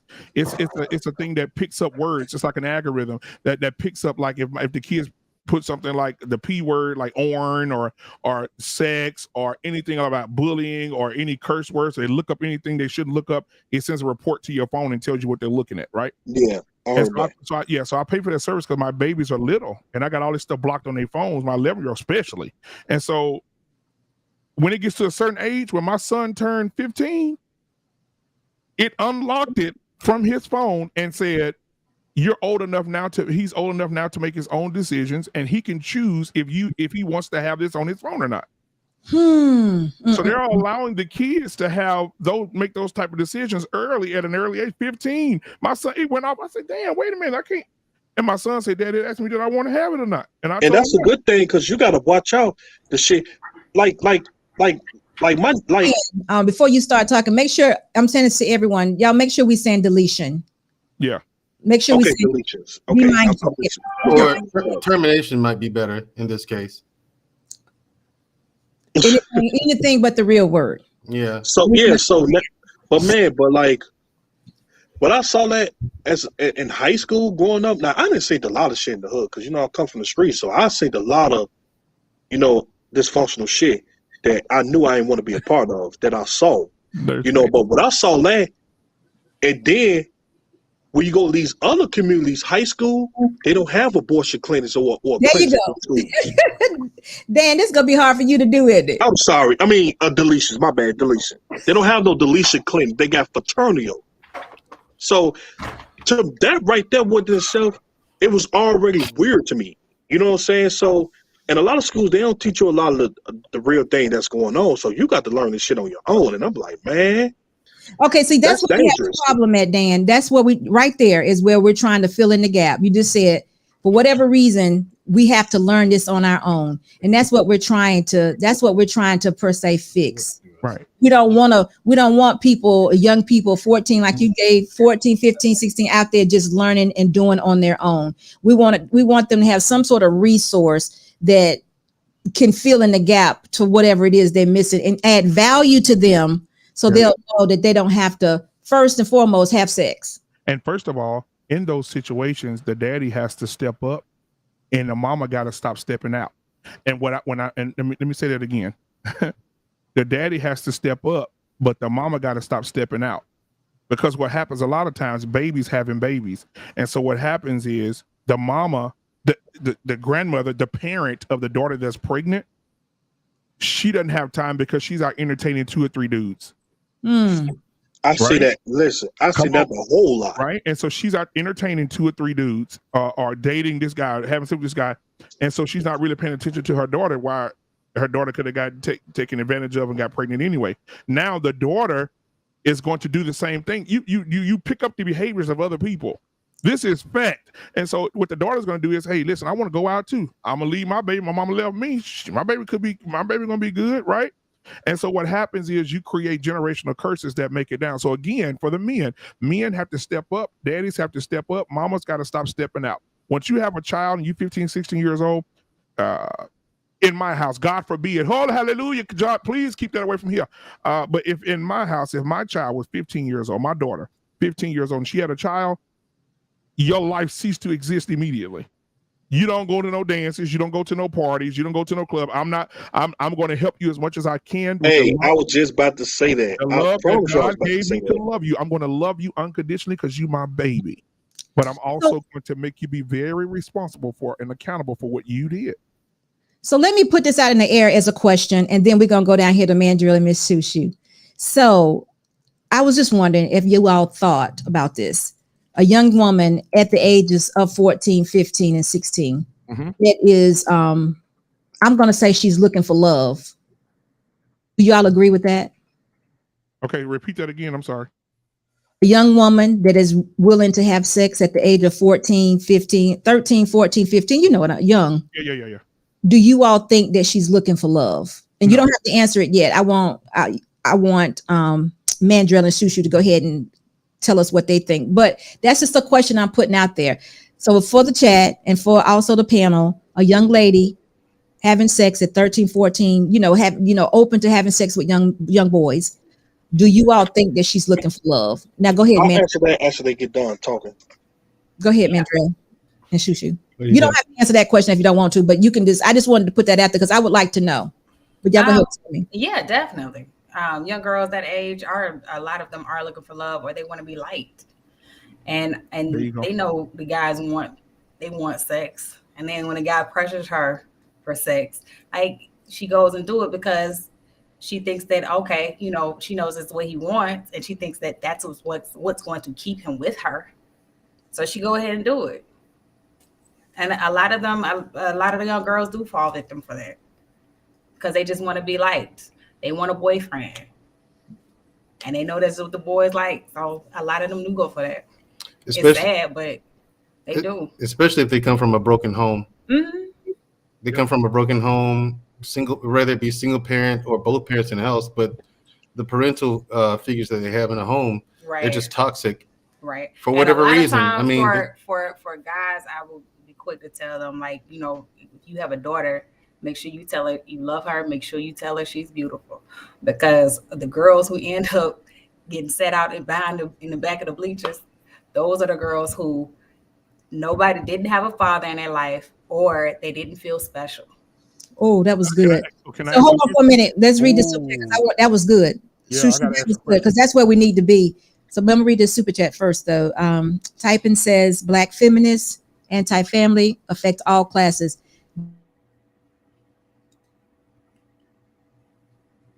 Did she freeze up, or is it me? All of this is exactly what we're talking about, guys. All of this is exactly what the problem is, or what we're trying to prevent. And we're sorry about that, guys. I don't know what happened. It happened. Close up a little bit. You fine though. Yeah, good. Okay. Because this is all saying we got to get back to the nuclear family. Exactly. Of these young ladies. And in this particular case, I'm saying it's the ladies because the young girls are the ones that are broken right now. Yeah. So we got to get back to the nuclear family. So we went all the way around the barn and we came right back to it, because I happen to think a young girl that's that young that is looking for a sexual partner or looking for a boyfriend is someone that is broken, that is missing something. Right. And can I add to something that Shushu said? Sure. No, you go ahead. I just want to say that. She said, and yeah, it was amazing what she just said. Now I don't want to play devil's advocate to what she said, because in a lot of cases, guys, and I mean this in all the most positive way I possibly can. She said, tell your daughters you're beautiful. They're beautiful every day. Absolutely. I agree with that 100%. But what happens if you're the parent of a child, whether it's a boy or a girl, and you know in your mind, in yourself, that your daughter is not a looker, that your son is not a looker, and then you build that confidence up in your child and say, "You cute, oh, you're beautiful every day." I'm saying, listen, we all went to high school. Come on, kids are cruel. Well, Black man, here's what you do with that. Tell your daughter every day before she leave the house, you're beautiful, and she get to school, and reality kick in, and don't nobody like us. To everybody talking about it, you ugly, your hair nappy, you black, her lips, oh my God, damn, I have the answer. Right? And so when you get that, then she's like, then they start to think, wait a minute, my mama told me I was beautiful. My dad and my mama said I'm beautiful every day. What these people seeing my mom and dad ain't seeing? And some parents know, because a lot of us go look at people's babies and be like, girl, let me see that baby. Oh, he got some nice shoes on. Them shoes are nice. Y'all know, come on now. So hey, you ain't lying though, man. Every kid is not gonna be a looker. So okay, well, don't use that. Don't make it about exterior. Oh, okay, go ahead. I'm sorry. That's what I was getting to. That sometimes we have to build that confidence in other things when we know they're not lookers. Because now, okay, yeah, if your child is beautiful and gorgeous, yes, tell them every day. But if they're not a looker, you got to find something else to concentrate on, something else to focus on. Because or yeah, go ahead, brother. For example, taking care of hair was a big thing that I noticed with the females in my family. You know, they'd always have the hot comb. Like, you know, like there would be an adult, like my mother or my grandmother or one of my aunts. They're hot combing when it comes to girls, right? Hot combing their hair, making sure they know how to apply makeup. My mother used to do that with our cousins, our older female cousins. My mother would we teach them how to apply makeup and stuff. So make sure it's not too much and they don't look like clowns. It takes a woman to teach a girl how to take care of herself and make herself as beautiful as possible. Those lessons aren't really being taught from my observation. And also, you're right, a man knows when his daughter's not a looker. So what you do is you help build her, get her into sports so she can build muscle and at least have a decent body when she walks out the door. We're talking about 12-year-olds. We're talking about 12-year-olds, yeah. Make sure she gets her grades up. Make sure she spends a lot of time studying. How about that? You make sure she's that's what you make sure she's brilliant. That's what you do. You make sure right. You make sure she keeps her scholastically right. She's sharp as you can get her to be. Absolutely. Whatever help she needs, you know what I mean? Maybe she needs after school tutoring or whatever. You get her involved in that. Absolutely. Whatever she needs, because what Shushu just mentioned and what I was leaning to is that there's no value. When young girls don't have value, they're always looking for someone to like them or to love them. And what better way to show someone you love them besides giving yourself to them? Right. And also, like I was about to say, not only that, but make sure they're dressed, you know what I'm saying? They're dressed nice. At least they can look presentable when they walk outside and not like a nerd. Like my parents. That has nothing to do with your innards. Yeah, that's what I was going to say. Here's the thing. Yes, it is. Because when you dress nice, at least you can say, "Look at the way you dress. You dress so nice," or "You have such pretty hair. You're so smart. You have something to compliment the child on." So that there'll be something positive being fed, as opposed to all the garbage that they're getting outside the house. But that's what the problem will come in at, though, because if her exterior, that's just something for a little boy to say, "Ooh, you look nice today." And if her mental is not there, or if her value inside is not built up, they'll play on her exterior and how she looks. Well, if that's the case, hold on, Dan. It doesn't matter how the child looks when it comes to that. That's because you're lacking that nourishment in the home. That's the child has. A child could be you ever met a woman who's strikingly beautiful, but thinks they're the ugliest thing in the world? I've met several women like that. But that's the point. That's the point. Yeah, it's to your point. The way that person looks, then that doesn't matter. They just that's on the parents and how the kid grows up, because the parent is not nourishing their confidence in a healthy way. So it doesn't matter how good or if the child. It doesn't matter if the child is really pretty or she's not a looker. I think the question was, what do you do in a case where your child ain't a looker, like they're not, and they go to school? You would tell them every day, "Oh, you're beautiful," but when they get to school, them kids gonna tell them you're not. Yeah, they're gonna tell them the truth. Well, the thing is, you don't. Like I said, you make sure that you nourish something in them, like getting good grades, right? So you have something to compliment them on, and they can see themselves. Well, I do good grades, so I am smarter than the rest of them. And then they're 12, so you can tell them they're just saying those mean things about you because they're not as smart as you. Yeah, but tell them to learn how to crack some jokes. In some way. It's not about looks. It's adding value to that child. Because the initial question was, do you think a young girl that would have sex at 12 and 13 and 14 is looking for love? So that question. They're looking for acceptance. It's not necessarily love at that age. It's acceptance. No, it is love at that age. I think it's acceptance, because no, it's love if they're willing to have sex, if they're willing to have actual intercourse. But they don't know what love is at 12, do they? That's why they replace it. Hold on. What do you define as love?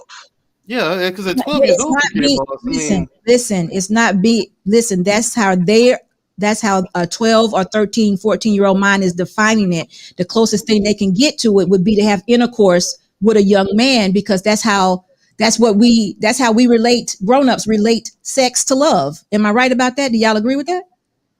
That's related. They don't know anything about love. So when they're missing something, that's how they relate it, as into intercourse. That's why they will give themselves to a young boy, and that feeling that they get, that will be the replacement for the love that they're missing, whether it's from a father, whether it's from a mother, or whatever it is in the household that they're lacking.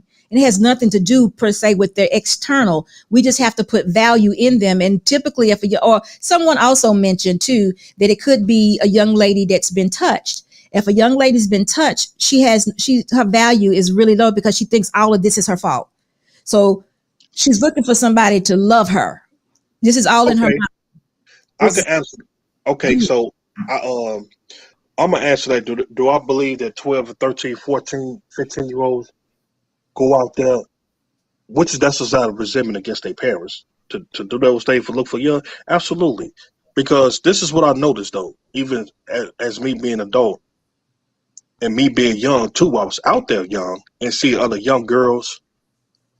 What happens is it's a lot of stuff goes on in the household. It could be they already been experienced already, or they have been peer pressure because the parents don't pay attention to them, or they don't have that man role model in them.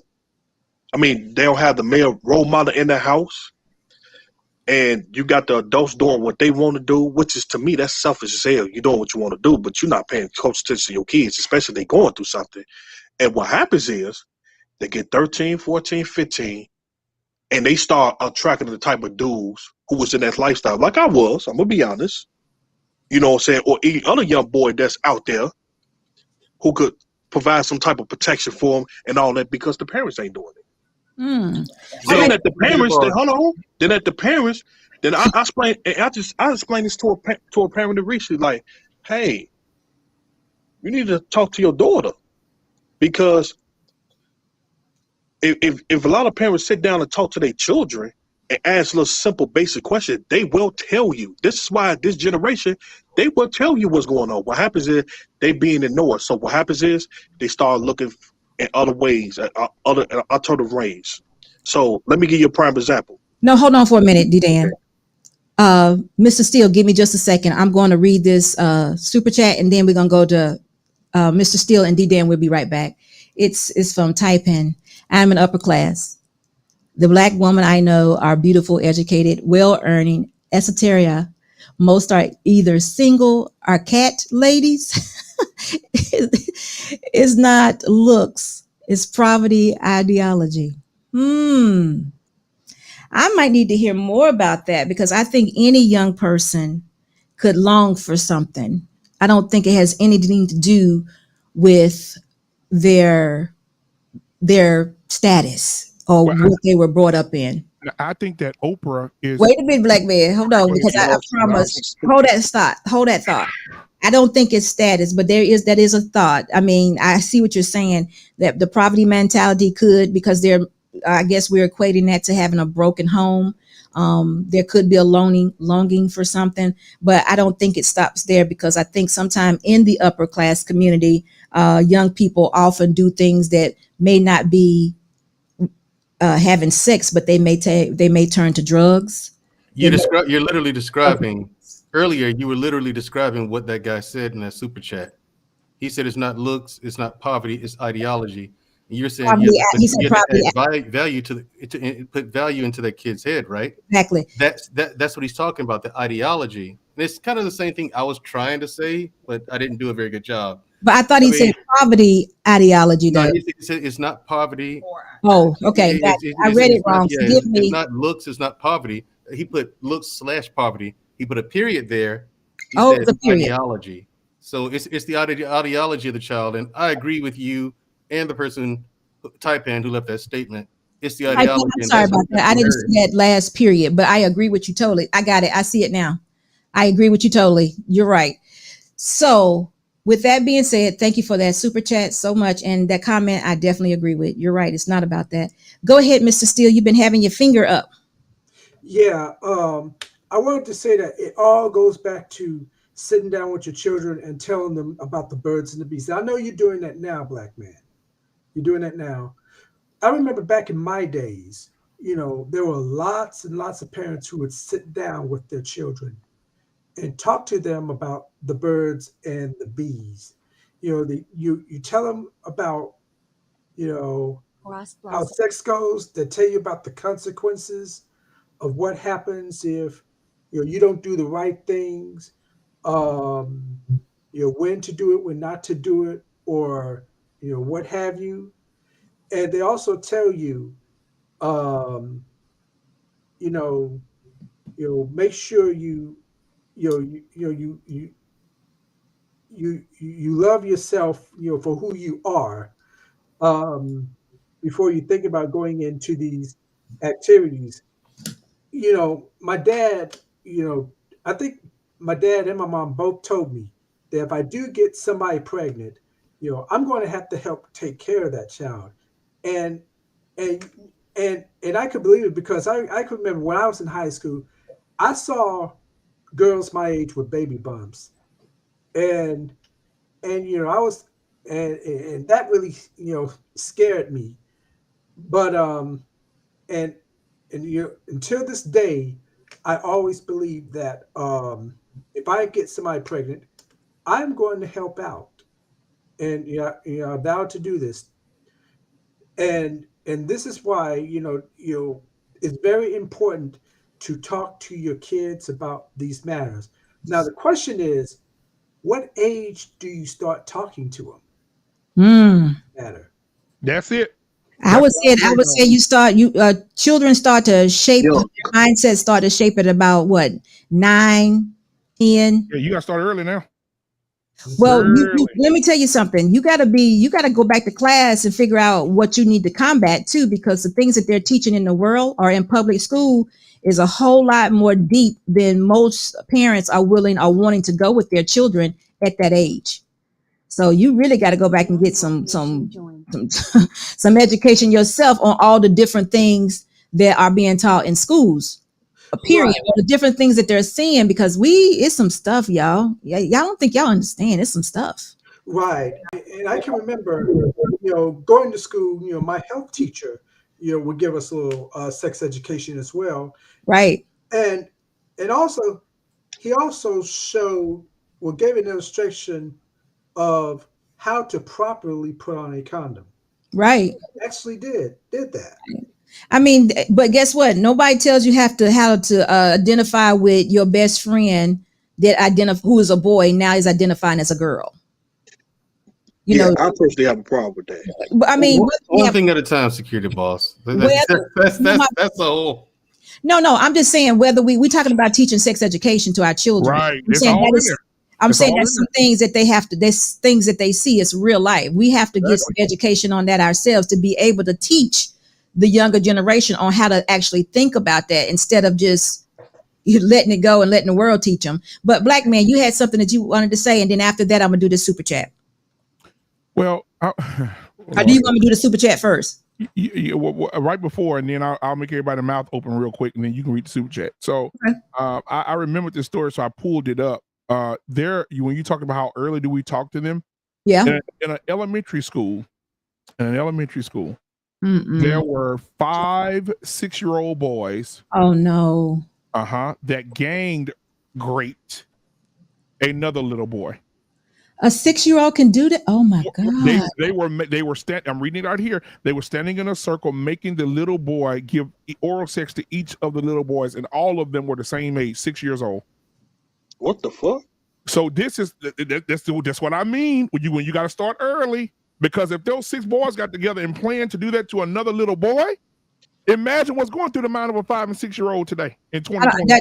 That behavior right there was encouraged by something. That is not normal. Chaperones. That's not normal at all right there. So let's do this super chat. Golly, you done messed us up. Gia, thank you so much for your $9.99 super chat. It says the world's most beautiful women have had Trig Liveless. Dorothy Dandridge, Marilyn Monroe, Elizabeth Taylor.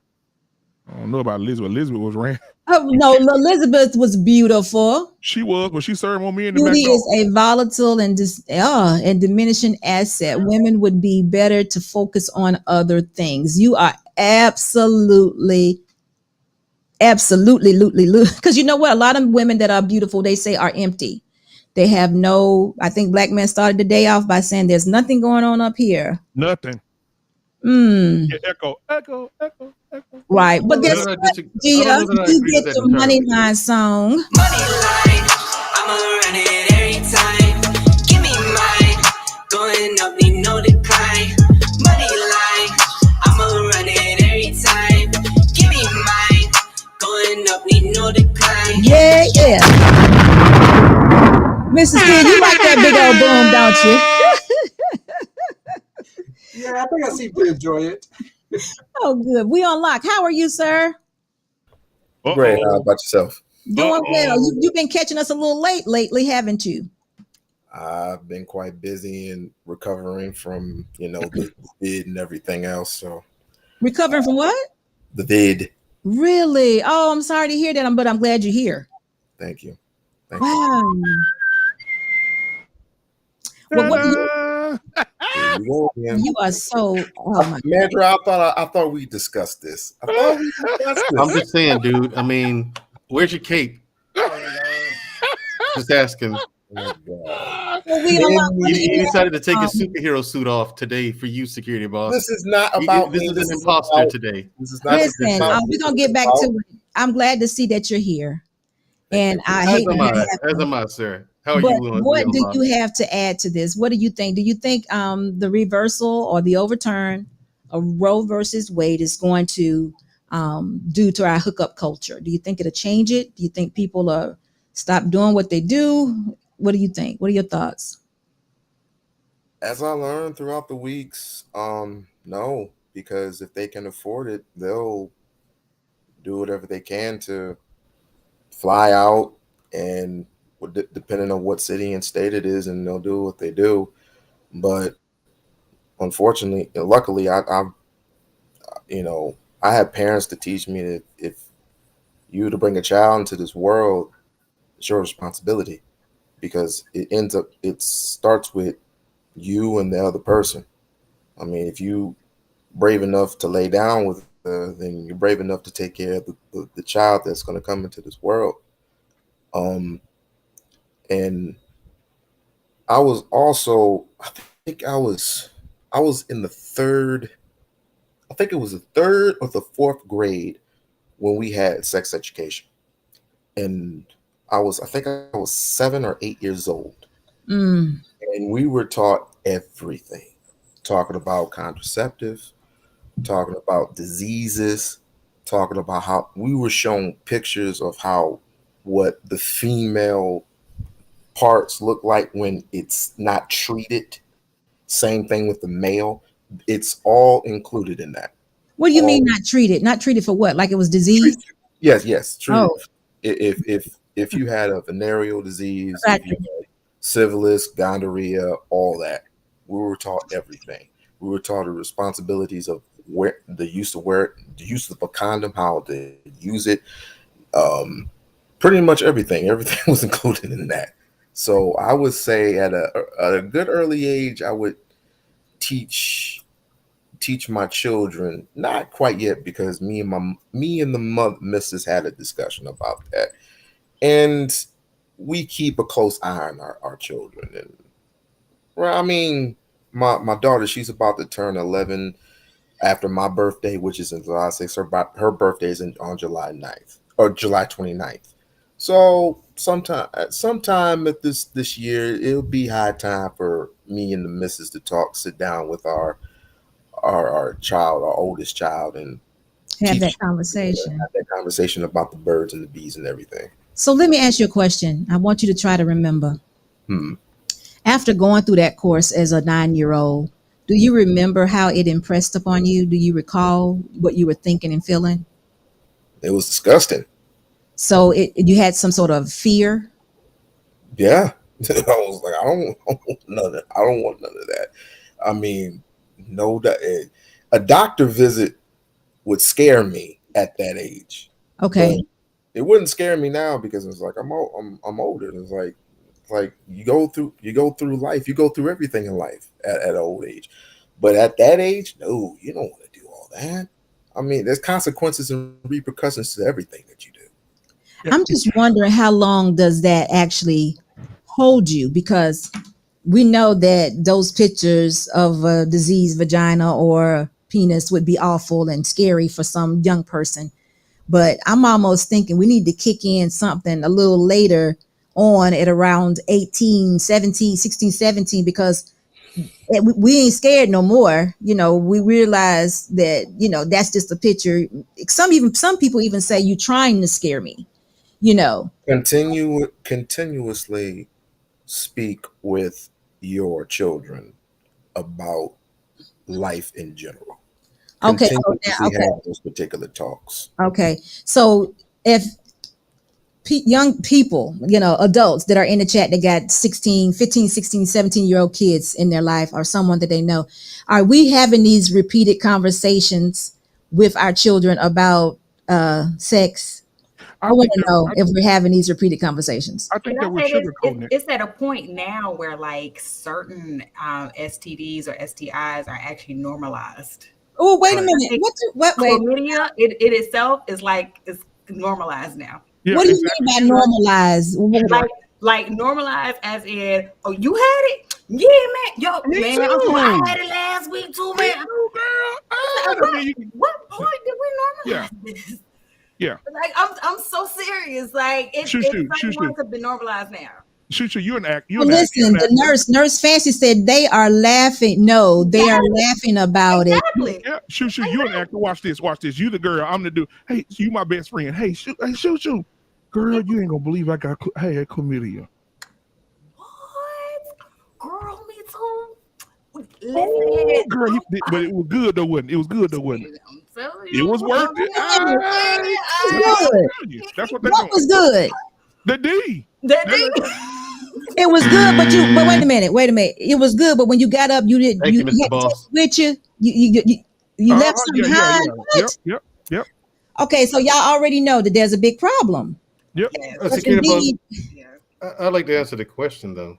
Okay, what was the question that you're answering? Will the Roe v. Wade decision affect hookup culture?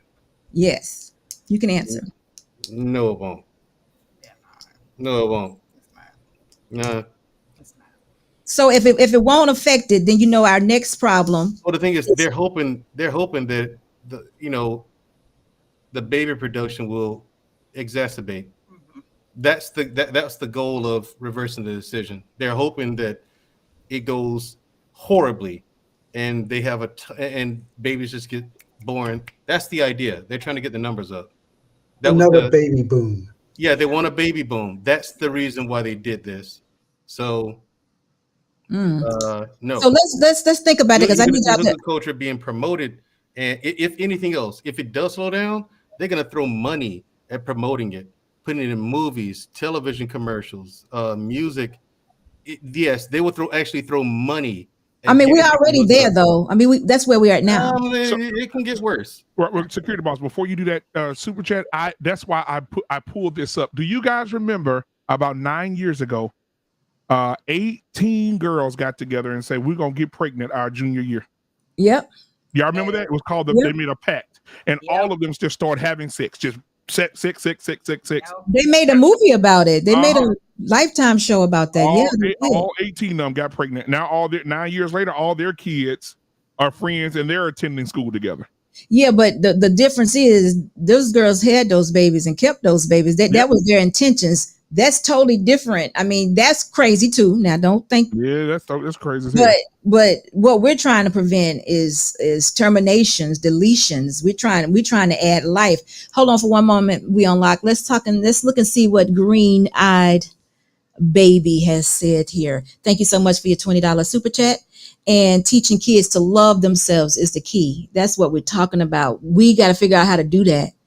We need to add value to our kids. It's so hard now, though. Men and women, though. I'm not going to even stop with kids, because I already know too that our men are being devalued and our women are too. So it's just gotten so far away from what it should be. We need to figure out how to get it back. That's what I said. This is almost like a restart. I know everybody won't see it that way, but for me, it's almost like a restart. Because back in the day, I could go to Shushu as her father and say, "Hey, baby, you're beautiful.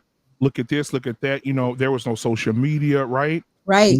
Now, if I want to, just horribly just affect somebody, I could take a picture of Shushu off her Facebook page and put it on a naked fat girl and spread it around the school. Yeah. And destroy her in 30 seconds. You can self-love, but now kids have these in their hands. They have these supercomputers in their hands, and they can do stuff in 30 seconds that make kids go delete themselves. Right. So guess what, though? We can control that. Our kids are not rich. They don't have, maybe our kids are rich, but the kids I'm talking about are not rich. They don't have jobs nor money. So our parents, we are supplying the intranet in these nice little phones, and we should be controlling it. Yep. I did not allow my daughter to have a cell phone till she was like, I'm gonna tell you what it was. She could not have a cell phone till she found herself places where I was not going to be. If I was gonna be the person picking her up, I didn't see the need for her to have a cell phone. Until she got to the point where she could be in a car driving herself, I didn't find the need for her to have a cell phone, because what could she do? I'm the one picking her up. I'm the one dropping her off. So in between, why would you need a cell phone? But hold on for a minute. Hold on 1 second. Shushu, hold that thought. Let's do the money line. The Green Eye gave us $20. Come on. You know the kind. Money line. I'ma run it every time. Give me mine. Going up, need no decline.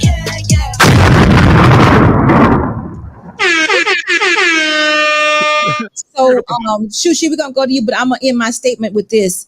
You are exactly right about the cell phones and the computers in front of us. But guess what, parents? We got to be the one to parent and control that a little bit more. We have somebody said the other day that their child, their kid, their baby, and I want to say the baby is no more than 6 months old. They said their baby is already attaching themselves to the TV. They can be sitting somewhere and the TV is on and they're already glaring into it, and they can see that child is connecting with that TV at 6 months old. So you already know all the graphics and all the colors.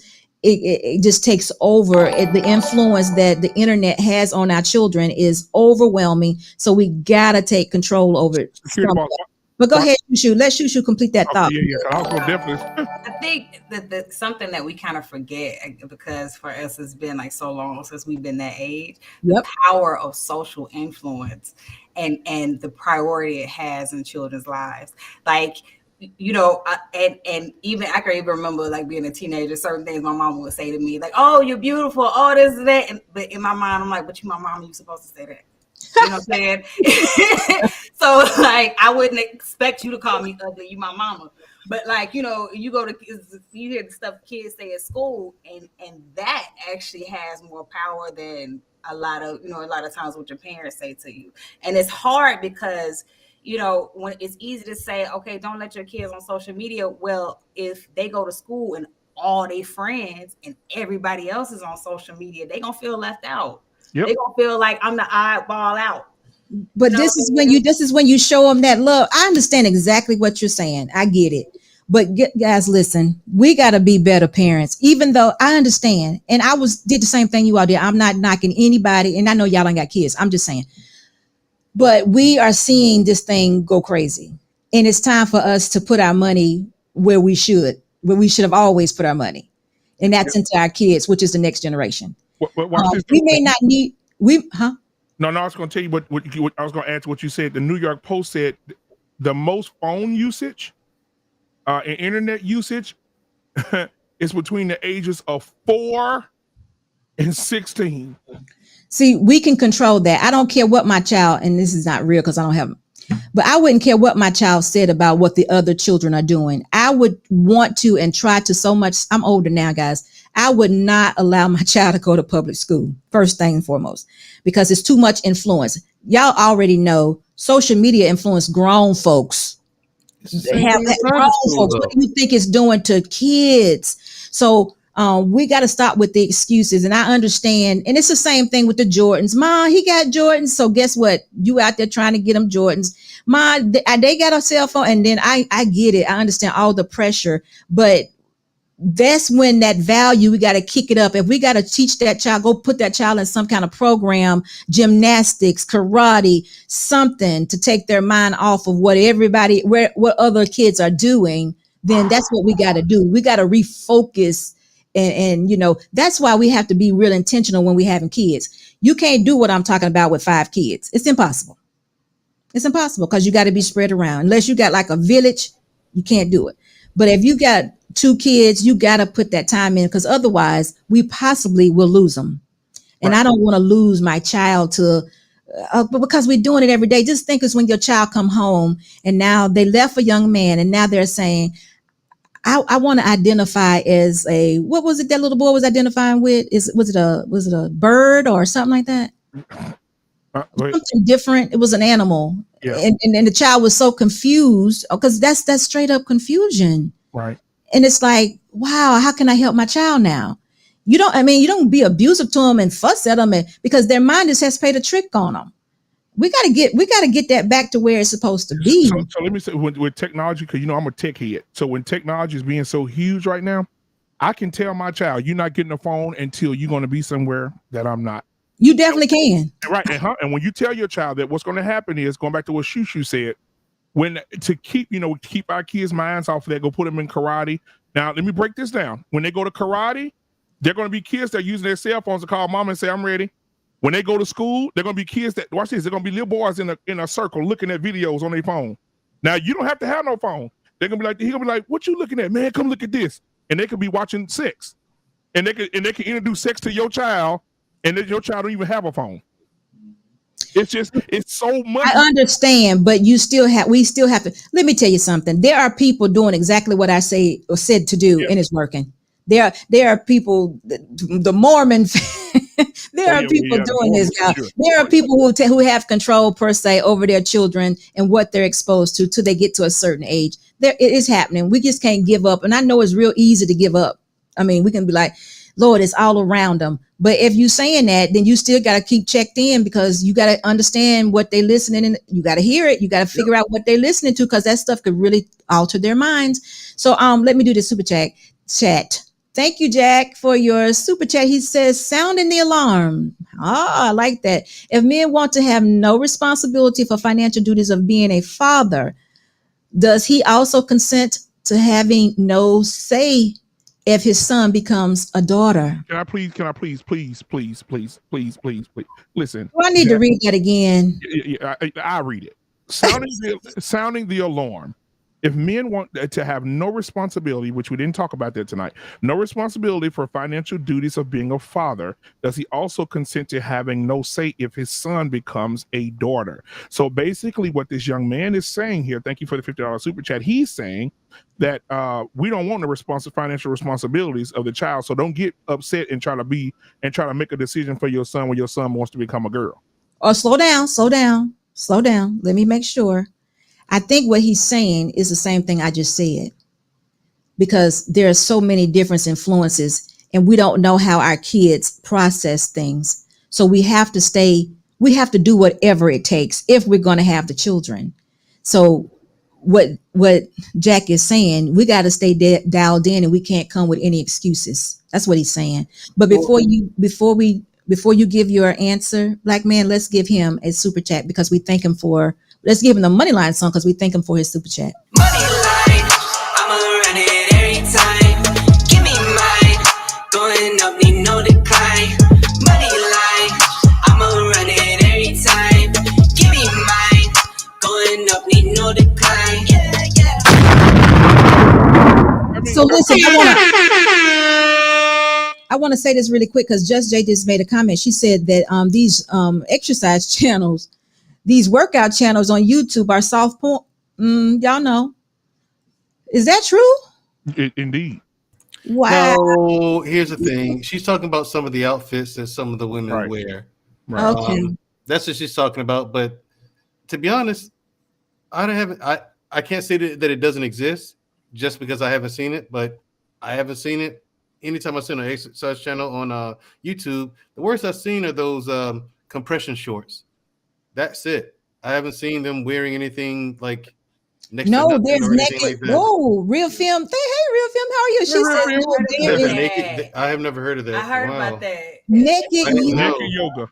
Oh, yeah. See, like I said, I can't say that it doesn't exist simply because I haven't seen it. But hey, she says there's a naked yoga channel. I mean, I guess I might check that out or something. I'm scared of that. So, Black man, did you want to go ahead and add? I'm scared of that. See, y'all said y'all go looking for stuff. I'm not going to look for nothing. I got enough to deal with. I'm not looking for it. See, that's the problem. We need to keep our world small and the things that we let into our eye gate, so we can protect what we're doing. Right? We need to do that. We got to protect ourselves and our children. Yeah, it's just a lot. So let's just take the phones out. And all the technology, because technology is advancing every day. Hell, they got glasses right now that can video you and video people, and it's crazy. But anyway, so I want to say this: when his comment about the little boy becoming a little girl, All right. So when it comes to that, what do we do about it now? Because in 3 years, they're going to be teaching this in school. That's what he's saying. Sound the alarms. He's telling you sound the alarms. It's time for us to do something. He's saying the same thing you just did. You said 3 years. I don't know how long. He's saying sound the alarm. That means we need to get ready today because the kids are identifying with whatever and it's being okay to do so. So instead of allowing our kids to be subject to it, he's sounding the alarm. And what are we going to do?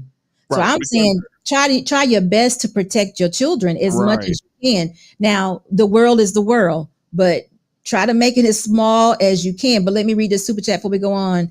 Hey, how are you doing, Aaron? Thank you so much for your $5 super chat.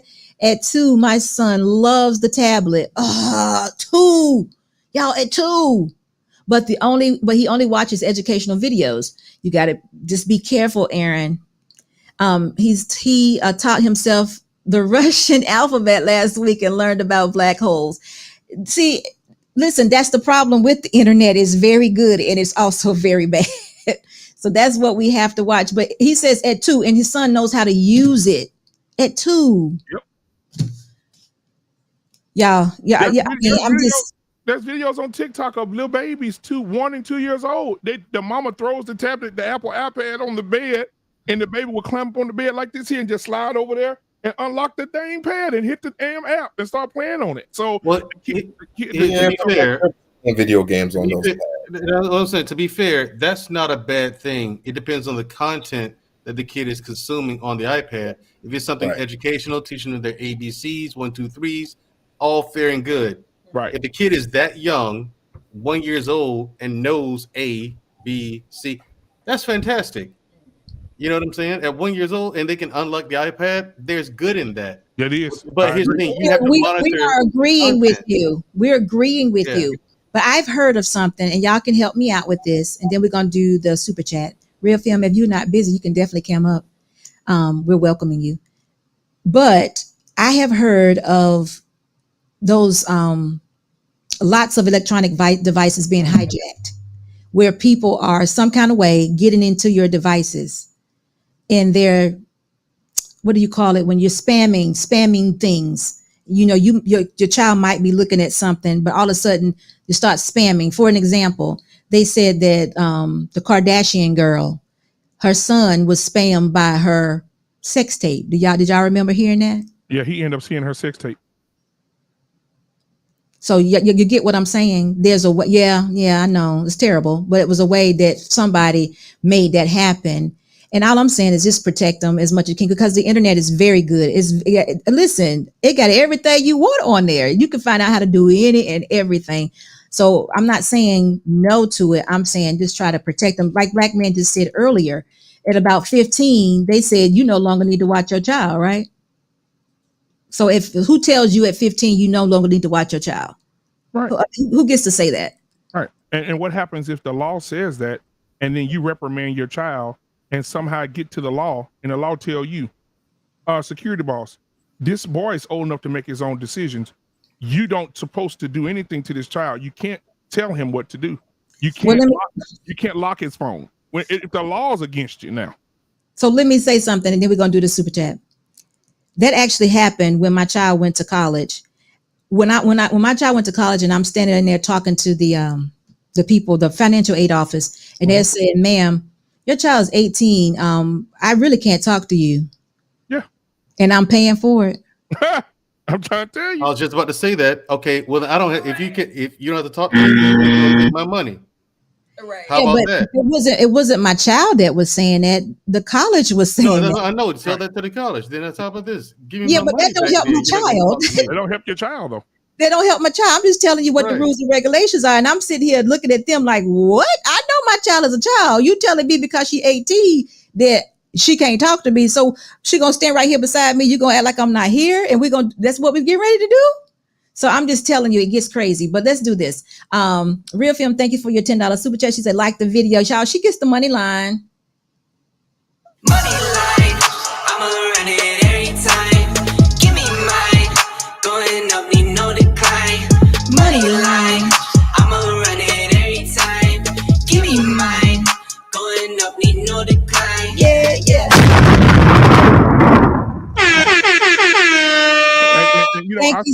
much for that. Go ahead. I know a lot of y'all probably saw it too in Florida, where the parents didn't know. Oh boy, it started a shitstorm. The parents didn't know, but the kids were at school and they let a lot of cross dressers in there, men, and they had story time with the cross dressers or something, and they said those men had makeup on and dresses, and they said, oh, it's okay to be this and be free, and right, the kids go home, mama, it was a man at school today with a dress on. They go to the school. What happened? Oh, we had fun time with we had the transgender community come in, or we had the men come in and read to the babies. Didn't tell the parents nothing. That's why. They're hanging pride. They're hanging right now. Pride, flag at the schools, elementary school, middle school, high school. They just every morning with the American flag. Dun, dun, dun, dun, dun, dun, dun. I mean, that's what we're talking. That's what I'm talking about by paying close attention, guys. We can't just let the world grow our kids up. We need to have influence. I hate that we don't have more influence than the world, but I do understand that the world does more influencing than we do. I get it. It's hard. It's a hard pill to swallow because your kids can live in the house with you and see you and do everything you do every day, and they still get out and go to the left. You be like, how in the world did that happen? So I get it, but it's just one of those things.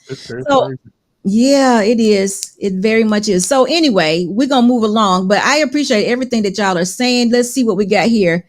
You can't even get health information on a child when it turns 18 without child's consent. This is crazy. T-Shaw, you're exactly right. And how are you doing today?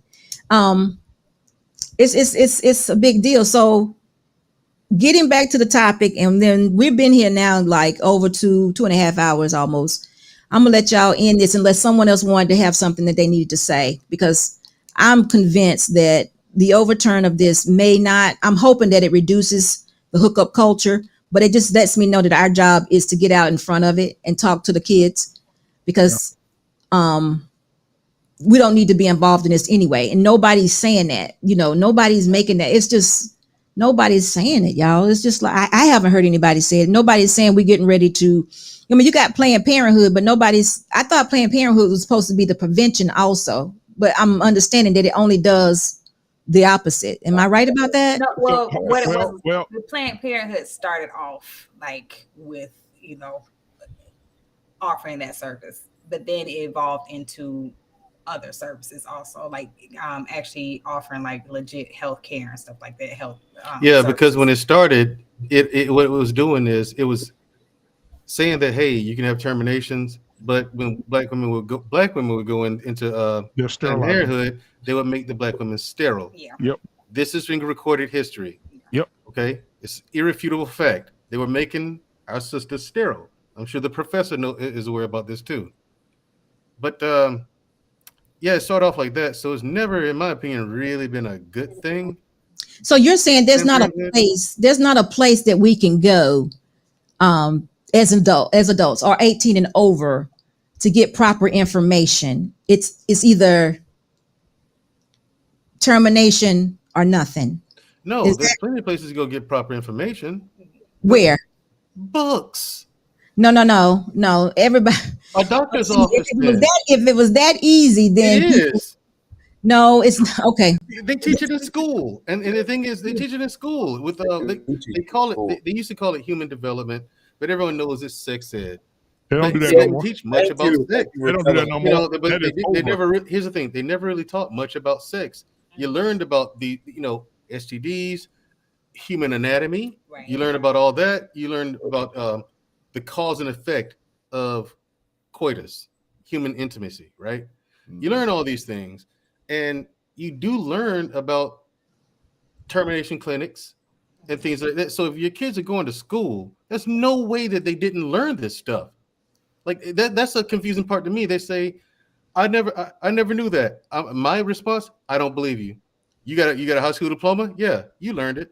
They don't teach it anymore, Mandrill. I got kids. Hold on. That's why if they still teach it, then I have no mercy for you. But if you went to school where they don't teach it, okay, grace. You might not have known. They don't. Here's the thing. There are plenty of There are plenty of free clinics that offer this information that are not Planned Parenthood. There are lots of them in urban areas, free clinics. You can go and get this information. Okay, so you're saying in these free clinics that you're talking about, they're giving classes on sex education. I'm not talking about nothing else. I'm just saying, if a young lady says, you know what, my body's changing, I want to learn more about it, I can just go for no reason, not for birth control pills, not for termination, just for solid information. I want to sit down and talk to the doctor and want to know from him why my body feels this way, or why I'm thinking this way, or whatever. There's a place that young girls can go. Clinics that are in urban areas, low income areas, every single one of these free clinics, we're paying for with tax dollars. They offer this education. Yep. I don't know of any, but I want you to gather some information, Mandra, if you don't mind, because that's what we need. I don't know of any. I know that there are places that you can go to take care of your problem, but prior to the problem, I don't know of anywhere. The place that most people go would be the church. Yeah, he's right. He's right, but it's tied to something else. Here's the thing: the same free the same free clinics you go to get the shot of penicillin, to get rid of your chlamydia or gonorrhea issue, they offer those same places offer the education. Mm-hmm. That's what I'm saying. It's everywhere. We don't like what you just said. They give you what? They hand you the brochure. A brochure. Exactly. They do. It's with the classes that you can come to. You just I'm just saying, I know what you're talking about, but I don't know. I know they'll take care of your problem afterwards, but I don't know. I've never seen them advertise, hey, Saturday morning clinic on your body. I haven't seen that. Don't take my words. I'm just saying. I believe you. Now, here's the thing. I believe you. I'm not no pushback on the lack of advertisement at all. But if you go there, they'll hand you, like we said, they'll hand you the brochure, and it has a schedule. We need more. Listen. If we're thinking, Shusha, what was that disease you said was good? Which one? Chlamydia. If they're thinking chlamydia is good, we need more than a brochure. It's not that. It's kind of a badge of honor. Like a stripe that you get. It's kind of an accomplishment, because that means that you're sexually active if you contracted an STD, and so that's why it's not being celebrated in itself. It's just like, hey, I caught the clap. It means, oh, she's sexually active. Me too, and it's cool not to be a virgin, and all that. All that's tied together, and that's why kids today behave the way that they do. It's seen as something virtuous to be sexually active. It means you're an adult. You're a grown woman. You've arrived. And the same thing with men. You know what I'm saying? You're 13. You ain't got none yet? No. I'm 13. What are you talking about? You know what I'm saying? It's like, kids like me, I was like, no, I'm 13. No. No, I haven't. Mr. Bennett, how are you doing today? How are you doing tonight, sir? I am well. I've been on the road most of the evening, and I've been listening to your show, and it's been a breath of fresh air, quite frankly. I mean, I've heard a lot of the conversations that have been going on in these spaces, and it can be triggering either way you look at it. And so I'm just glad that people were able to get together tonight, have a respectful conversation about these very difficult issues. So salute to you for, how you conducted this show tonight. Thank you. On that. Just want to, I can say a lot. I just wanted to kind of address the specific to the question that you're asking tonight. I really didn't deal with the issue of abortion until really I got to college. Really, it just wasn't a thing that was really talked about a whole lot in where I grew up. But one thing that I did see a lot growing up that had a large influence on me was, remember those Save the Children ads, or those ads on TV, yes, where you would have all of these starving Black kids, emaciated with their stomachs swelled out. You got the flies flying on them and whatnot. And from a very early age, I used to think about, that there's got to be more to life than just living.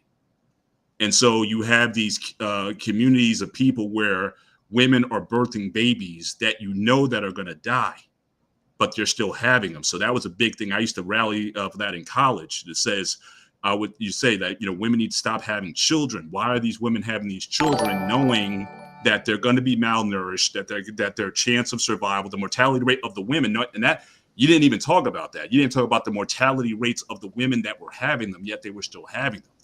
So to get to your question, if that didn't stop babies from being born, and it's not being stopping them from being born now, I was just looking at some stats on there's major droughts, as some of the biggest droughts in countries like Ethiopia, in Africa right now, major drought, millions of people, food shortages and risks, but no one's talking about controlling any kind of birth rates.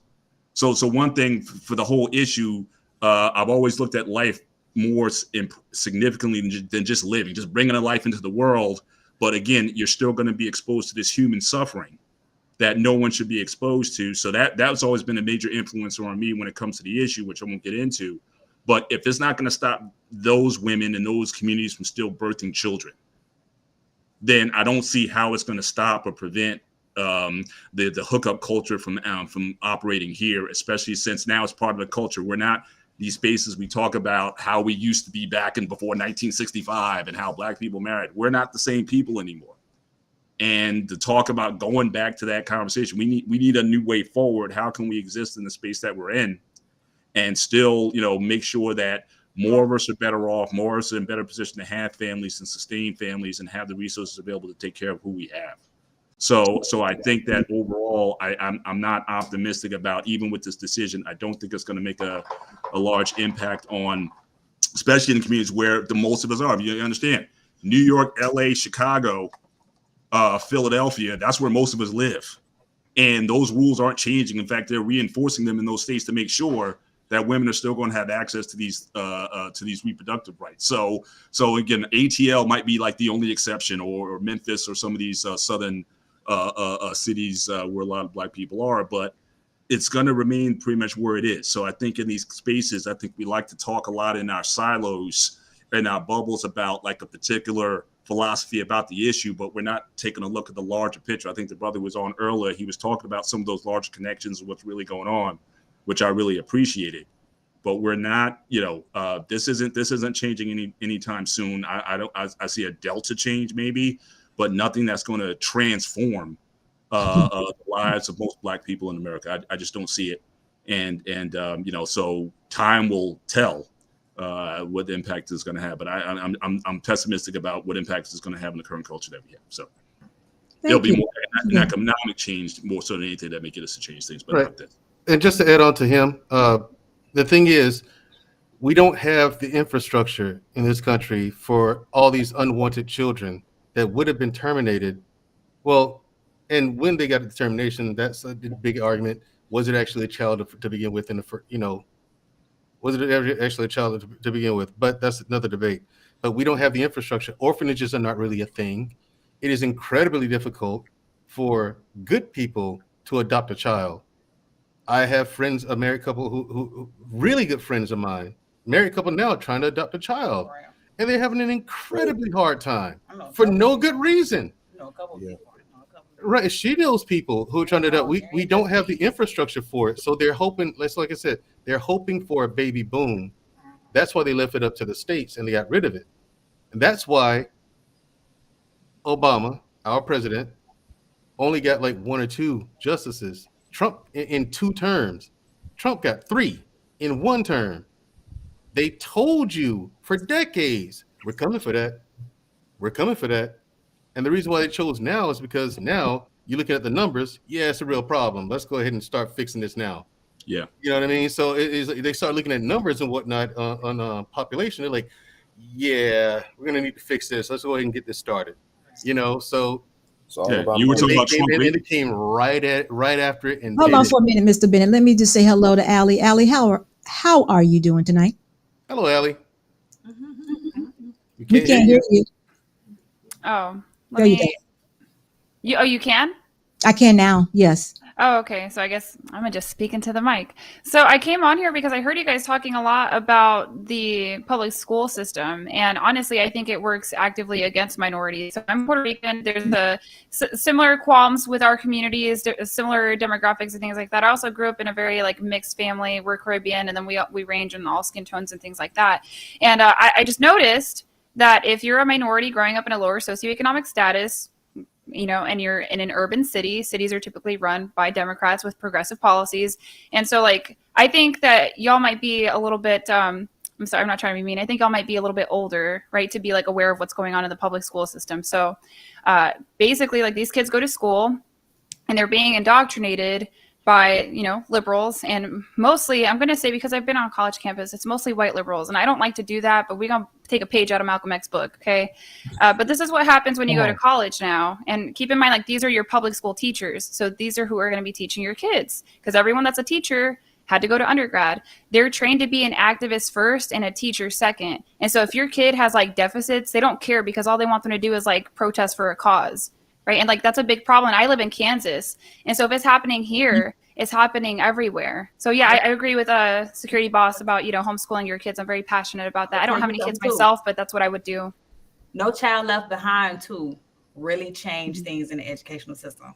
I got a lot of friends who teach, and like No Child Left Behind, like really mess kids up, because kids who have learning disabilities or who can't really, like, who it didn't grasp like the lessons or whatever, it doesn't matter. Mm-hmm. You had to pass them no matter what. That's what No Child Left Behind meant. No child is left behind in the same grade. No child repeats the same grade. Every child has to move forward to the next grade no matter what. Right. So whether they grasped the lesson, whether they did not, it did not matter. You even had children in special ed classes. Now they have to learn English and math and stuff like that. A child who can barely even speak, but they got to learn like all this other stuff. But yeah, basically, yeah, the education system is all the way jacked up. And they're only teaching the kids for the test at the end of the year because they know about funding. Standardized tests. Yeah, the standardized testing is put forward. They're not going to get in those classes and sit with those kids and be patient with those kids. No, listen, we're teaching for this test. I need a lot of y'all. Did y'all see the teacher that got caught giving the answers to the kids? Yep. So they could get funding. She was giving the answers. Oh, B, C, A, B, and she gave them the answers, and they all passed, so they could get funding, and the teachers could get raises. Right. They're not. Right. You know what, the most teacher that's 22 years old sitting behind a desk on Facebook all day. Well, there was a whole big scam that happened with a lot of teachers in Georgia like that. But I think the most important thing, though, for me, when I see it, and even with social media, is that influence, y'all. The influence is outrageous. And I don't believe y'all. I don't believe people. I'm gonna say us. I don't think we understand. You know, somebody can tell us something and we'll hear it. Or just like the other day, I did a video. This woman went all the way down the line. She said, she told women that men like independent women. They need to have their own car. They need to have their own insurance. She named all these things, and she sounded so eloquent. And a woman that is listening to her would be like, yeah, that sounds good. And she said, men won't like you if you don't do this. She said that. Do you not know how many women believe that? How many women actually believe that men will not like you because if you're not independent? She said that. What I found in my life that men want is to be needed. She just reversed that whole thing and said it like a rhyme. I should have gave her bars. I should have said bars, but she gave it like a rhyme. And I do know that women are receiving that. So I'm saying if adult women are receiving it, can you imagine the things that, like Allie just said, that goes on in our schools that are being, that our kids are just influencing them. And it's just little words that sleep. Go ahead. Why are you shaking your head like that, Jedi? Go ahead. Because I'm graduating in the university in the fall. I can tell what she just said is absolutely true. I can tell you this from a matter of fact. It's just like when I'm currently dealing with this issue right now. And we're actually planning on this, even my fraternity, of actually addressing this issue, because this has been a big, problem, especially, talking about with minorities, because I'm also part of the NAACP as well as Black Male Initiative at my university. So it's like I'm planning out, this for the fall, because now this has been a polarizing issue. But you're right, it's indoctrination. I can tell you this right now, and this is the most probably radical thing I ever saying, but really white liberals are so detrimental to university spaces. It's so detrimental, because I'm thinking they're helping, but actually doing the complete opposite. And the thing about it is that we have people here on these platforms, at least I'll just talk about on this panel right here, is that things that we're addressing cannot be told at universities. Cannot be told because the fact that we're being censored, limited about it, but we're really not coming out from a really analytical perspective and knowing that every year and year, this the statistics are proving the fact that it's actually being detrimental to us as a people, especially affecting women. So just like for me, I'm very passionate about this just because I hate seeing just I don't care like not to my community, but just in general, is that we just be in the circle of this narrative being spewed and actually not targeting the issue. Again, it's like we kind of like to just go after in terms of the activism part of it, but then when we want to actually get to the root, we just want to hashtag it, all this stuff, go on social media, but yeah, we're not doing the work about it. So when the whole out war came, I just sat back and I listened. I didn't post nothing. I still haven't posted anything because then I'm watching the out war and the reactions about it while I'm actually contacting some people at my university, like, hey, how are we going to address this? And are we actually going to be serious about this instead of just just brushing under the rug?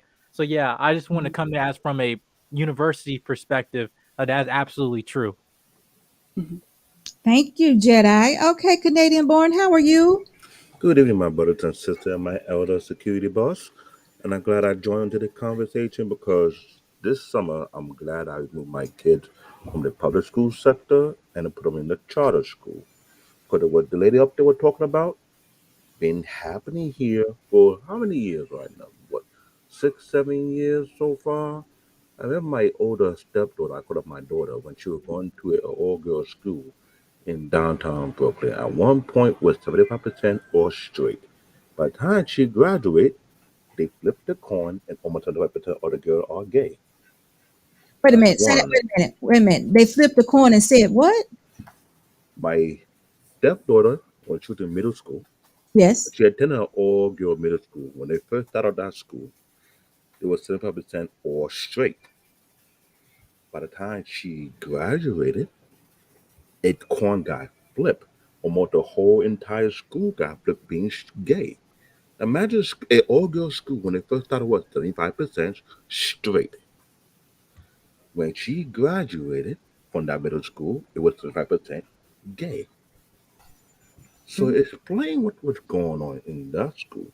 That is one aspect. It was on the news a couple of years ago, before the pandemic hit, that we got drag queen teaching in preschool classes in New York City. Oh yeah, they had a gay high school in Manhattan just to protect gay people. Hope to implement it as a blueprint to put in multiple schools.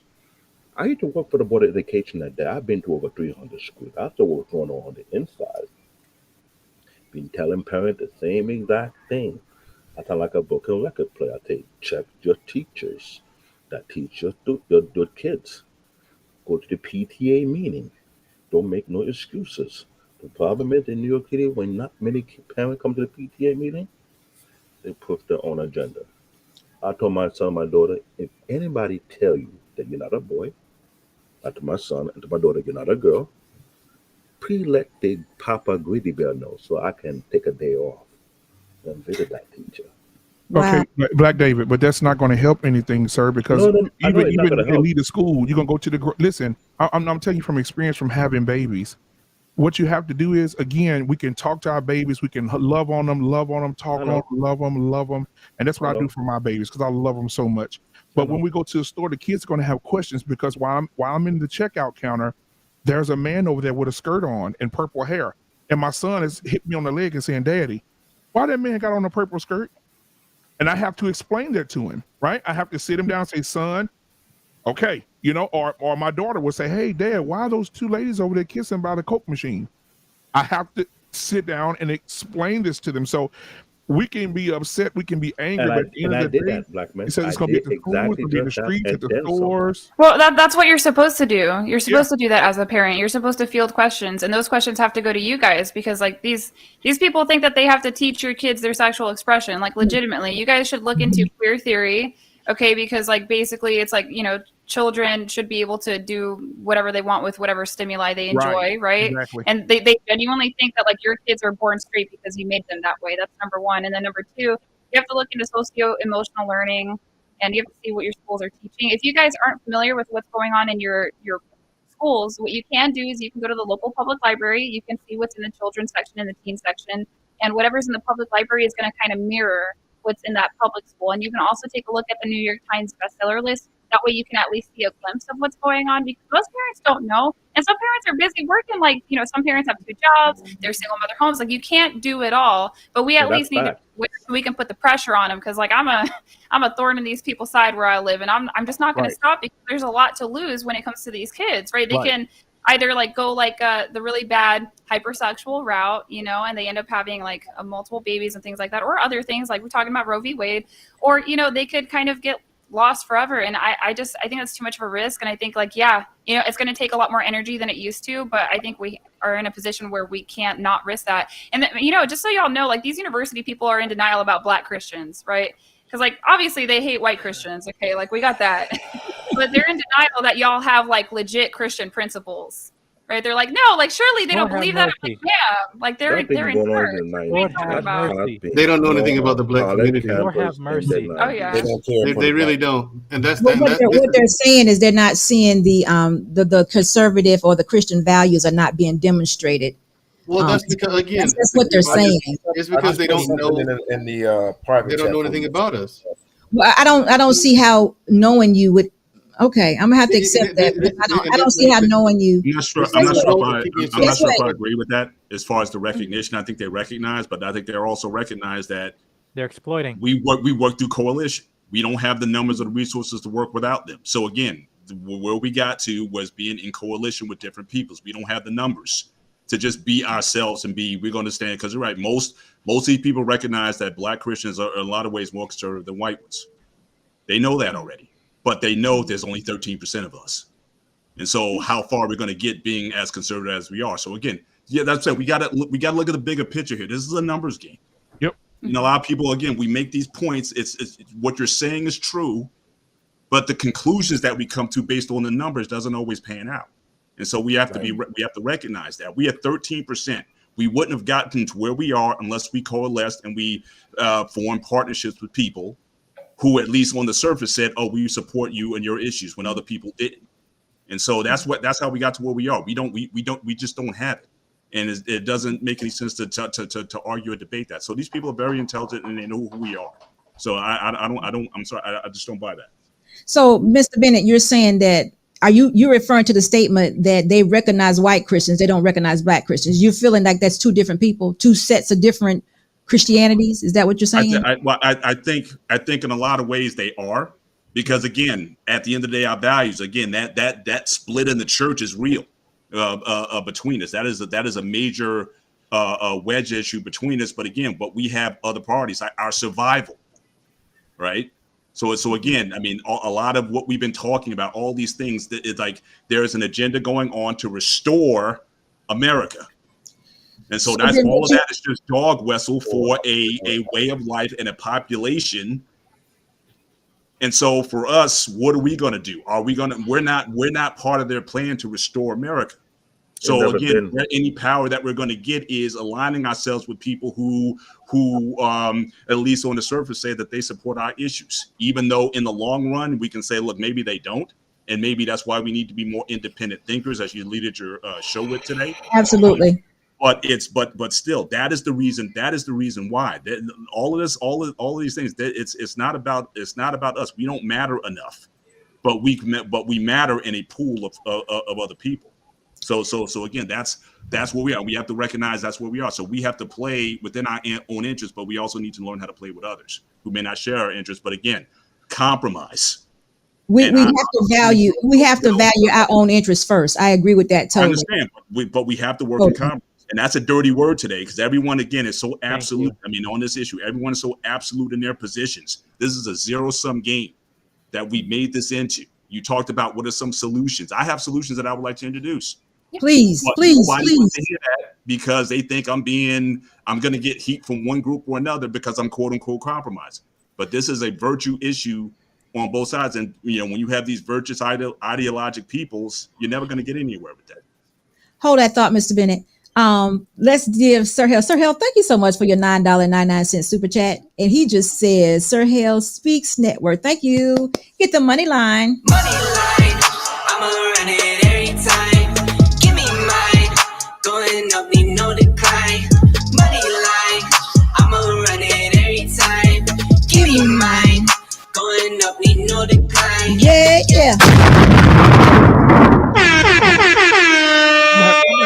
Thank you. Yeah, we really needed that. But Mr. Bennett, let me go back to you for just a second, because you don't know how much I agree with you with solutions. I'm always trying to come up with something, but I have trouble with people moving it forward. So we're gonna have a whole nother show based on solutions, and I want somebody to come up with something, because I myself did a whole solution show on one Friday about marriage when you're younger. Yep. You remember? Okay, so yeah, great. You know, I agree with a lot of your points. I totally agree. Funding, I think your plan was brilliant. I would love someone to implement that. But you have more though. You have more, and you have, maybe we can, expound. So that's what we're talking about, because we can't stay right here anymore, because we have some big issues. I mean, the influence. I mean, I can't stand it, y'all. I don't want kids to go to school, college or preschool, whatever it is. We just got to get more involved. We cannot continue to allow the world to raise our children. That's why security balls with my babies, when I walk through the door, they're doing this. Oh, he's here again. Because they know I'm coming. If any ignorance, anything that's done to the kids or taught to the kids that I didn't agree to, I'm coming. Okay. That's why I thank God for my wife, because she puts our kids in private school in the church where they're okay, so you're saying a church. Okay. Yeah. Yes. Okay. Yeah. So I'm not sorry. all private schools are the same. Right, that's what I'm going to say. Private schools, man. Hey, it's a matter of fact. These upper class ones too. Right, they're getting in harder than the I just gave you the link in the private. I just gave you the thing in the private. I saw that. I was going to ask about that. So listen, guys, I have taken out my contacts. So at this point, I'm no longer seeing very well. No, they see me struggling. So co-host, can you please read that for me? Yes, ma'am. Hey, so Sir Hell Speaks Network, $9.99 super chat from Sir Hell Speaks Network. He said, I need that beat one more time. Hey. Going up, need no decline. Hey. I'ma run it every time. Give me mine. Going up, need no decline. Yeah. I got it. Oh, wow. That explosion, like. Yeah, Mr. Moth, you got to see that Black David video so you can play it between. What up, Jedi Mike? How you doing? So, listen, guys. Allie, I appreciate you so much for sticking your head in, but we've been here like almost 3 hours, and when I get to the point I can't see anymore, that means something. So listen, guys, again, Mr. Bennett, I promise you, I need you for this solution show. You'll know when it comes, because we need all of you all to come up with something to move us forward. Yes, we need all of you all to come up with something to move us forward. So, chat, I love you all. Thank you so much for being here. Thank you so much for your participation. And we couldn't do this without y'all. So thank you. Absolutely. And coming up soon, y'all, on July 13th, me and Allie are going to be together. And we don't know yet what we're going to be talking about. But it's going to be something y'all can already tell. She a feisty one up there. I didn't know more feisty than me. But guess what? Sorry. I think I met my match up there. So anyway, make sure you be there. Black man, go ahead and shout out what's going on with you tomorrow. Yes, indeed. Black Man Unfiltered Network, Talk That Talk Tuesday. On tomorrow, we will be discussing Roe v. Wade as well, going in depth on what it is, how it started, what's the point of it being overturned. We're going to dig deep tomorrow. So some of these intelligent people that dropped some dimes tonight on this panel, like Mr. Bennett and Mandrell, Shushu, half this panel, Black David, you'll see some faces here in the place tomorrow dropping the same jewels. And I'll see if we can get some of those solutions on tomorrow as well as we speak about that. Now write them down. Absolutely. I even sent an email to you, who you called the feisty one, and that would be great to have her perspective as well tomorrow as well. So I'll send her an email. All right, guys. Thank y'all so much, and have a good evening. We'll see y'all soon. God bless. Bye-bye. Say, why you always gotta go? Playing house, this ain't a home with your soul on the road. See, I've been lost in my thoughts, and my thoughts they too are scared to usher off. Sorry, Mom, I just thought you were my world. Now you're not. And I'm just sitting, smoking, sloping in a daze, cause my days ain't been the same since I drove your way. I remember the way you wrote letters in blue ink. You and me was in love. Think about what your crew think. I know your moms probably think I'm a bastard. Your pops probably want to beat my to death and take a in my casket. But I got sick of fighting, bickering, fussing over nothing, cussing. Instead of watching the death of discussions that we once had, days that we once spent in the backseat of our cars reading poets at sunset. It's funny how love can fall out the foreground, get pushed into the back of your mind. We used to twist a spliff and laugh and relax. Now you crying, and I'm trying to find the reasons. So I ask, does forever ever happen, or is it always fade to black? I can't stay. No, I always gotta go. Playing house, this ain't a home with my soul on the road. I can't stay. No, I always gotta go. Playing house, this ain't a home with my soul on the road.